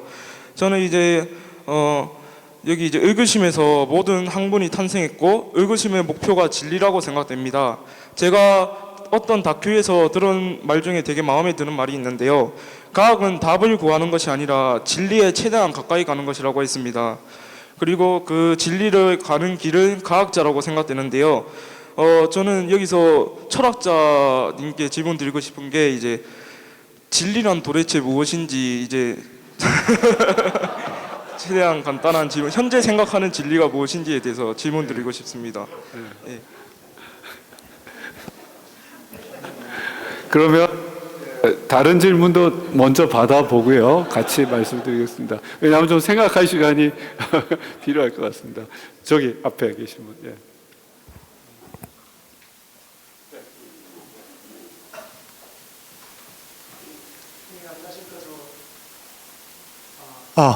네, 안녕하십니까. 저 오늘 아침 4시에 일어나가지고 안동에서 올라왔습니다. 오늘 너무 정말 좋은 말씀들 해주셔서 정말 감사드리고요. 사실 푸념할 게 하나 있고 질문이 2개 있습니다. 제가 이제 올해 대학원을 졸업을 했는데 아까 전에 대학 교육에 대해서 말씀하시면서 기초교육, 연구 이런 것들 말씀을 많이 하셨습니다. 근데 사실 저희 대학원생들도 사실 석사 과정도 비슷한데 대학을 가는 이유 자체가 취직하려고 가는 경우가 굉장히 많습니다. 물론 최상위권 대학들은 연구를 하고 싶고 학문에 관심이 많고 이런 학생들이 많이 있지만 사실 그 이외에 이제 지방대나 여러 많은 학생들은 그래도 첫 직장을 잡아보려고 대학을 가기 때문에 사실상 연구, 공부, 학문 이런 쪽에는 사실 별로 관심이 없고 취직만 시켜달라는 식으로 가기 마련이거든요.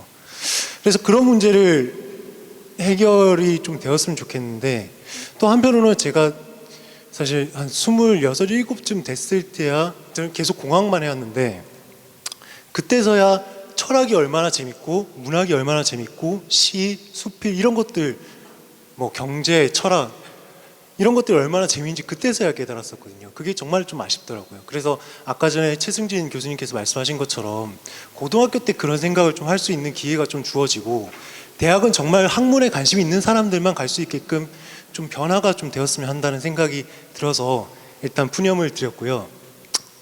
질문은 간단하게 좀 최재천 교수님께 2가지 질문을 좀 드리고 싶습니다.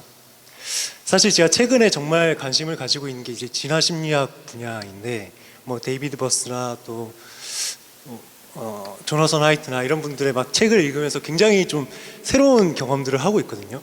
근데 한편으로는 좀 두려운 게 이게 과연 그러니까 사실상 우리 사회에서 많이 알려져 있지는 않잖아요.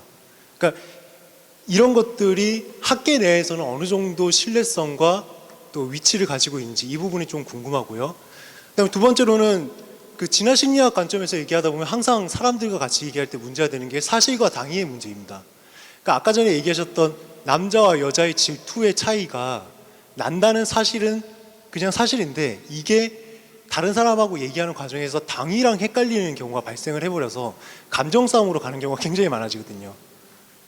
그러니까 그렇기 때문에 남자는 조금 뭐 그럴 수도 있다라는 식으로 얘기하는 것처럼 들려버리는데 이럴 때 좀 다른 사람들과 대화할 수 있는 좀 좋은 방법이 없을까 해서 질문드립니다. 네, 진화심리학이 사실은 우리나라에서 진화심리학을 연구하는 사람은 지금 뭐 두세 명도 안 됩니다. 그런데 인기는 어마어마합니다. 굉장히 많은 사람들이 관심을 갖고 있는데요. 그래서 이런 질문을 제가 몇 번 이미 받았는데요. 저는 미래가 있다고 생각합니다. 지금 이 자리에 심리학 전공하신 분이 계시면 이제 제가 기름 부을까 봐 걱정스러운데 사실 미국에 제가 공부했던 하버드 대학의 그 Society of Fellows라는 곳이 있는데요. 거기서 주니어 펠로우를 해마다 몇 명씩 뽑아요. 갓 박사학위를 받은 사람 중에서 이렇게 정말 장래가 촉망될 것 같은 사람을 뽑아갖고 3년 동안 조교수 대접을 그냥 해줍니다. 근데 3년 내내 보고서 달랑 한 줄도 안 써도 됩니다. 그냥 돈 먹고 맨날 놀아도 아무 말도 안 합니다. 근데 그런 사람 중에 그렇게 노는 사람은 없고요. 뭐 촘스키라든가 지도 교수 윌슨 뭐 이런 분들이 다 거기 출신이고 노벨상이 벌써 지금 한 거의 20명 이상 그 출신들이 나왔고 그런데 심리학은 안 뽑습니다. 심리학은 학문이 아니라고 그 하버드의 Society of Fellows에서는 심리학은 학문으로 안 쳐줍니다. 이게 뭐가 체계도 없는 것 같고 가끔 가다 보면 우리 TV에 심리학자들이 나와가지고 세상 모든 걸 다 다 평가하고 진단해주고 처방 내려주고 하잖아요. 상당히 좀 위험한 면이 좀 있어 보여요. 근데 최근에 하버드 대학 소사이티 펠로우즈에서 심리학 전공자를 주니어 펠로우로 뽑기 시작했습니다. 그 배후에는 진화심리학과 인지심리학 때문에 심리학이 학문으로서 이제 인정을 받기 시작했다는 겁니다. 물론 이건 뭐 한 예지만 진화심리학은 제가 보기에는 앞으로 심리학이 굉장히 당당한 학문으로 서는데 굉장히 도움이 되고 커질 학문이라고 저는 생각합니다. 그래서 답변이고요. 이게 사실과 당위의 문제는 우리가 이제 종종 그 사실에서 당위를 끌어내는 이른바 자연주의적인 오류를 범하지 말아라 이런 얘기를 하는데요. 제 교수님 윌슨 교수님은 그게 오류가 아니라고까지 또 주장하시기도 합니다.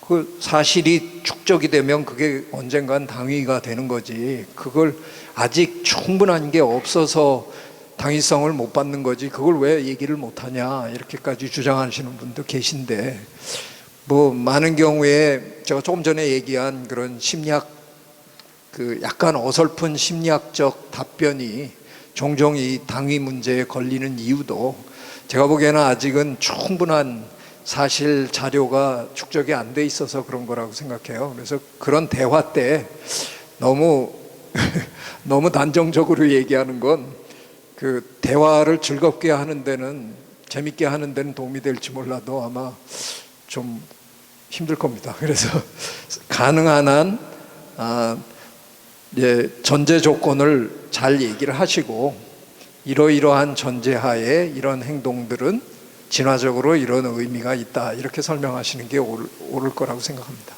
네. 여성분 질문 마지막으로.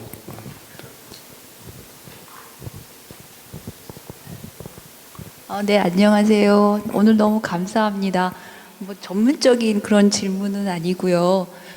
저도 아이를 키우는 엄마고 또 저 스스로도 이제 뒤늦게 공부를 시작한 사람인데 공부를 다시 하는 사람인데 느끼기에 마치 융합하고 뭐 과학 잘 구분 없애고 뭐 화과 그렇게 막 칼같이 나누지 않고 마치 그러면 우리 아이들이나 저희가 갑자기 융합된 그런 인간형으로 뭐 태어나는 그러니까 되살아 모르겠어요. 그렇게 되는 듯한 그런 생각을 하는데 사실 저도 아이를 키우면서 관찰을 하면 우리 다 사실은 많이 다르지 않나요? 그러니까 성향이라는 거, 기질과 그런 것들이라는 것은 있는 것 같아요. 그래서 그 제도나 그런 정책만에 의해서 우리의 성향이라는 것이 하루아침에 굉장히 세탁된다고 보진 않거든요. 그리고 지금 선생님들께서도 몇십 년간 이렇게 전문적으로 연구를 하셔서 지금 위치에서 이렇게 후학들을 가르치시잖아요. 그만큼의 노력이 있어야지 아주 학문의 아주 작은 분야에서 이렇게 목소리를 낼 수 있는 그런 지적인 상태에 도달하시는 거잖아요. 근데 마치 그 노력은 없이 우리가 그냥 이렇게 가르치면 그 정도로 될 수 있을 것이다. 그건 좀 약간의 그 미스리딩 할 수 있다라는 그런 약간의 좀 뭐라 할까 전체적인 흐름과는 좀 다르게 좀 미스리딩 할 수 있다. 그러므로 너무나 정보가 많아지고 공부할 게 너무나 많아지는데 우리가 갑자기 이것도 관심 갖고 저것도 관심 가짐으로써 마치 그 한 분야 많은 사람들이 많은 시간을 들여서야 비로소 어떤 그 레벨에 도착하는 그거를 우리가 과연 그렇게 습득할 수 있을까? 이런 의문이 굉장히 들어서 조금 너무 쉽게 가고 있는 게 아닌가. 뭐 이런 그래서 그냥 좀 여러 선생님들께서 이 융합 얘기를 하실 때 과연 좀 밸런스가 있어야 되지 않는가. 그거 그냥 그렇게 쉽게 되는 것만은 아니다라는 그런 좀 약간의 그 개인적인 얘기를 하고 싶었습니다. 감사합니다. 네, 손동현 선생님께서 두 가지 질문 다 같이 대답을 좀 해주시면 좋겠고요. 이어서 뭐 마무리로 각 선생님들께서 융합에 대해서만 간단하게 한 말씀씩만 더 말씀해 주시면 고맙겠습니다. 네. 아까 저기 어떤 학생이 진리가 뭐냐 이렇게 물었는데 그것에 대해서 답을 드리자면 진리는 맞는 거예요. 뭐 두드려 맞는 것도 맞는 거지만 화살이 관역에 맞는 것도 맞는 거거든요. 그런데 어떤 화살이 어떤 관역을 향해서 가느냐에 따라서 진리의 내용이 달라지죠. 2 더하기 3은 5다. 진리입니다. 그런데 부모에게 효도해야 한다. 이게 진리일까? 이렇게 되면은 그 내용이 달라지잖아요. 그래서 아무리 철학자라고 그래도 진리란 무엇입니까? 라고 하는 질문에 대해서 진리란 이것이다 라고 한마디로는 말하기 어렵고, 그 물음을 던진 사람이 정말 알고 싶어 하는 게 뭔가를 물어야, 대화를 더 해야 좋은 답을 줄 수 있을 것 같아요. 진리에 관하여 라는 책을 칼 야스퍼스라는 사람이 썼는데요, 한 600페이지 정도 돼요. 그래서 그렇게 말씀드리고, 지금 저 어머님께서 걱정하시는 것에 대해서는 제가 꼭 말씀드리고 싶은 게 있어요. 오해하지 마시라고. 그러니까 융합교육을 시켜야 된다.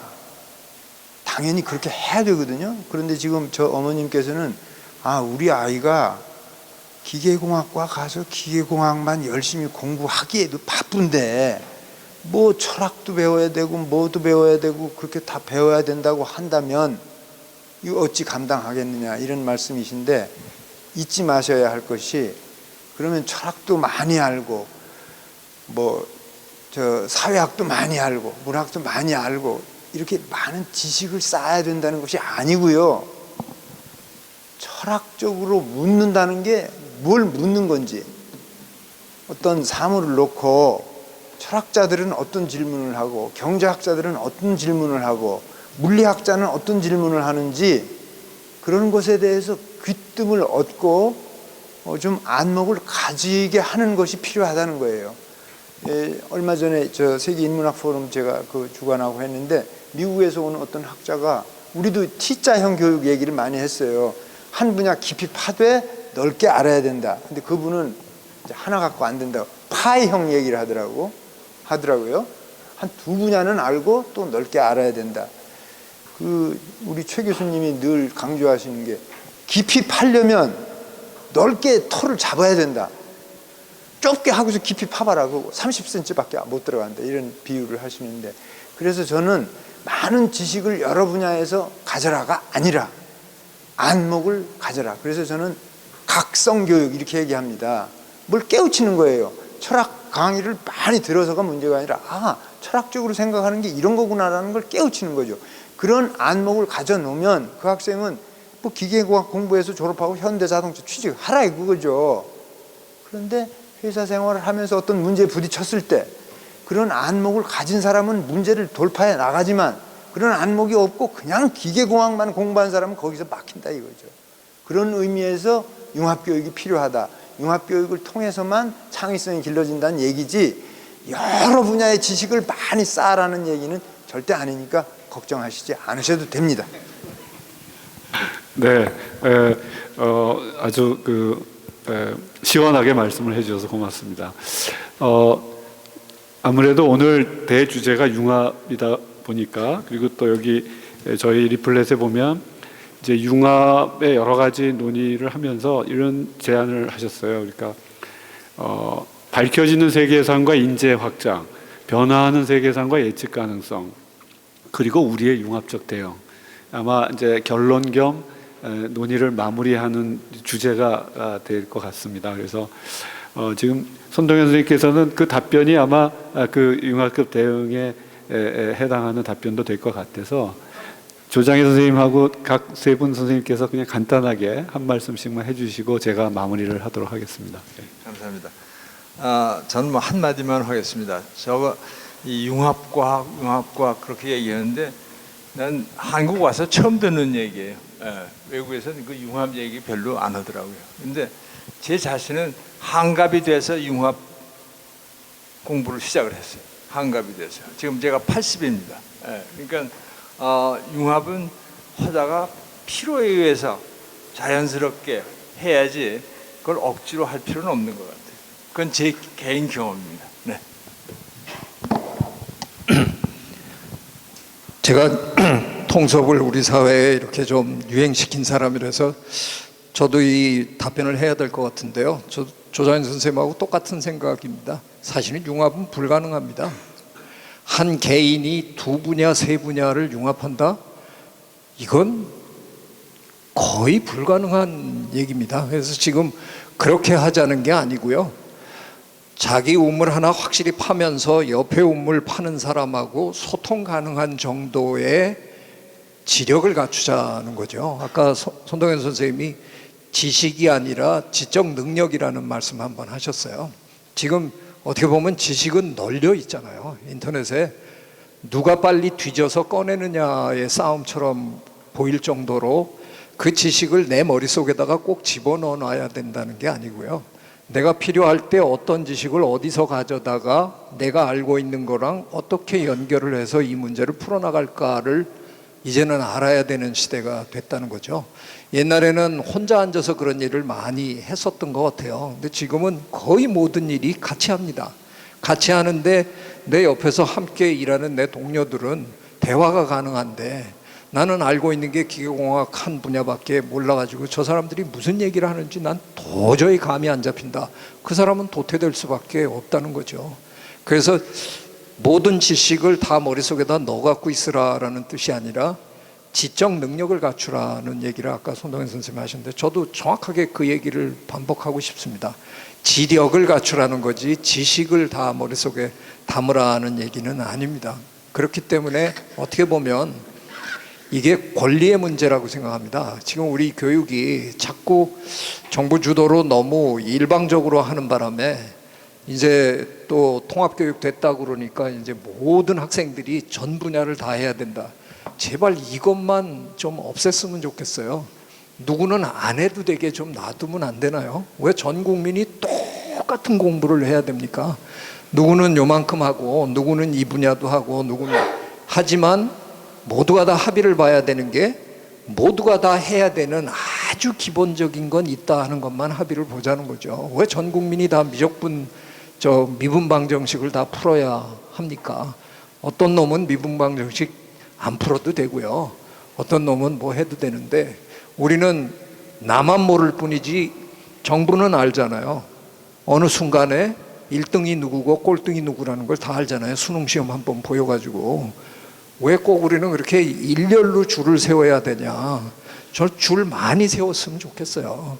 이런 줄도 있고 저런 줄도 있고 하지만 그 줄에 쓸 때는 기본적으로 알아야 되는 거는 그건 다 같이 알아야 대화가 가능하고 소통이 가능하다는 거죠. 그런 식으로 좀 이해를 해 나가고 했으면 좋겠습니다. 저도 앞에서 말씀해 주신 분하고 비슷하기도 하고 좀 틀리기도 하고 그래서 제가 말씀을 드리면은 저는 항상 전적으로 한 우물을 파야 된다고만 생각을 하고 있습니다. 그런데 그거를 잘못 생각하시면 오로지 그 한 가지만 공부를 하는 게 한 우물을 파는 걸로 착각하실 수도 있는데 한 우물을 판다는 거는 한 가지 문제에 집중을 한다는 뜻입니다. 근데 이 한 가지 문제를 해결하기 위해서 자꾸 깊이 파려고 하면은 한 가지 방법만 가지고는 깊이 못 팝니다. 그래서 이 파다가 보면은 또 막히고 그러면은 뭔가 또 다른 방법을 도입을 하고 다시 또 그 같은 문제를 갖다가 공략을 해야 됩니다. 근데 그렇게 하나를 깊이 한 문제를 공략을 하다 보면은 굉장히 많은 분야의 이론들과 방법들을 갖다가 자연스럽게 공부를 해야지만 하나를 깊이 팔 수 있거든요. 그래서 그러한 뜻에서 한 우물을 갖다가 깊숙이 파야 된다는 뜻이고 그러다 보면 자연스럽게 자기가 필요에 의해서 다른 분야의 새로운 방법들도 자기가 필요에 의해서 공부를 하게 되기 때문에 자연스럽게 뭔가 조금은 더 융합적인 거를 갖다가 할 수 있을 것 같고요. 제 개인적으로는 제가 이런 얘기를 들으면 대부분 분들이 굉장히 놀라실 텐데 제가 포항공대 컴퓨터공학과의 교수로 한 16년 정도 있었는데 저는 포항공대 컴퓨터공학과 교수가 되고 나서야 컴퓨터공학을 공부하기 시작했습니다. 근데 그 이유는 저는 그 전까지는 컴퓨터공학을 한 번도 공부한 적이 없었습니다. 그런데 제가 컴퓨터공학과 교수로 오게 된 이유는 제가 오기 전에 한 10년 이상 하나의 문제만을 계속 연구를 했었습니다. 근데 그거는 굉장히 좁은 분야였었고 그 문제를 연구하는 사람들은 전자공학에도 있었고 수학에도 있었고 물리에도 있었고 컴퓨터공학에도 있었고 굉장히 다양한 분야의 사람들이 똑같은 문제를 갖다가 해결하기 위해서 노력을 했는데 그냥 저는 저 나름대로 그 문제 하나만을 풀기 위해서 10년 이상의 노력을 했고 그러다 보니까 다른 분야들도 자연스럽게 조금씩 공부를 하게 됐고 마침 컴퓨터공학에서 한 번쯤 저에게 해보라고 기회를 줬기 때문에 이제 컴퓨터공학을 시작하게 됐는데요. 그러한 뜻에서 보면은 제가 말씀드리는 한 우물을 깊게 판다는 게 어떠한 뜻인지를 조금 제가 생각하는 거가 전달이 되지 않나 그렇게 생각을 하면서 마치도록 하겠습니다. 감사합니다.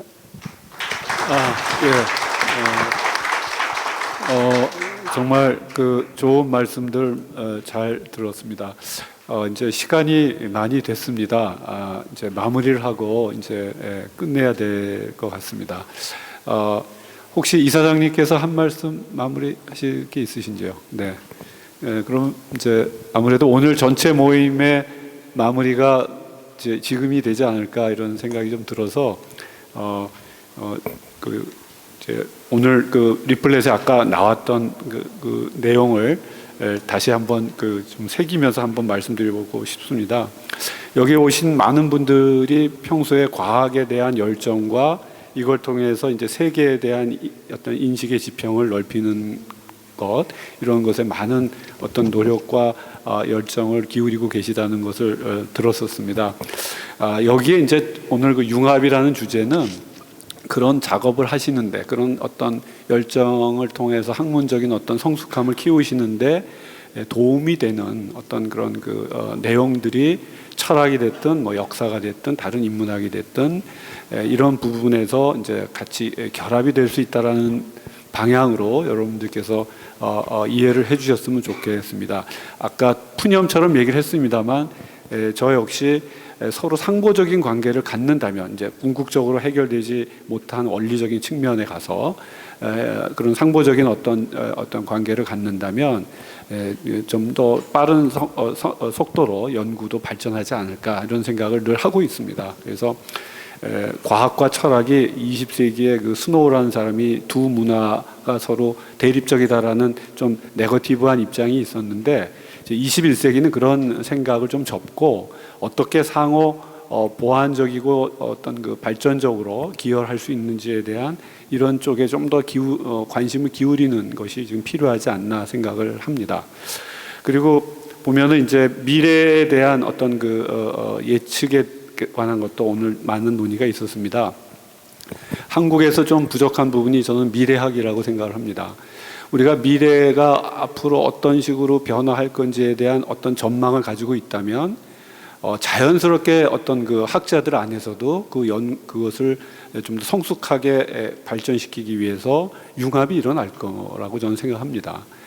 필요에 의한 융합이 당연히 일어날 것이라고 생각하는데 단지 우리는 아직 그런 좀 미래학적 전망 부분들이 다른 나라에 비하면 좀 취약한 게 아닌가. 그래서 그런 부분들이 조금 더 활성화된다면 지금 많은 선생님들께서 지적해 주신 그런 융합이라는 것이 그렇게만 어렵거나 너무 억지 춘향식으로 하는 것은 아니고 어떤 발전을 위해서 도모해 볼 수 있는 것이 아닐까 이런 생각이 듭니다. 오늘 제1회 융합 심포지움이 그런 고민을 하는 좋은 계기가 된 것 같아서 이 자리를 만들어 주신 송 이사장님께 감사를 드리면서 그리고 또 이렇게 참석해 주신 정말 한국을 대표하는 내노라는 학자 선생님들께서 참여해 주셔서 너무 감사드리고 고맙습니다. 감사합니다.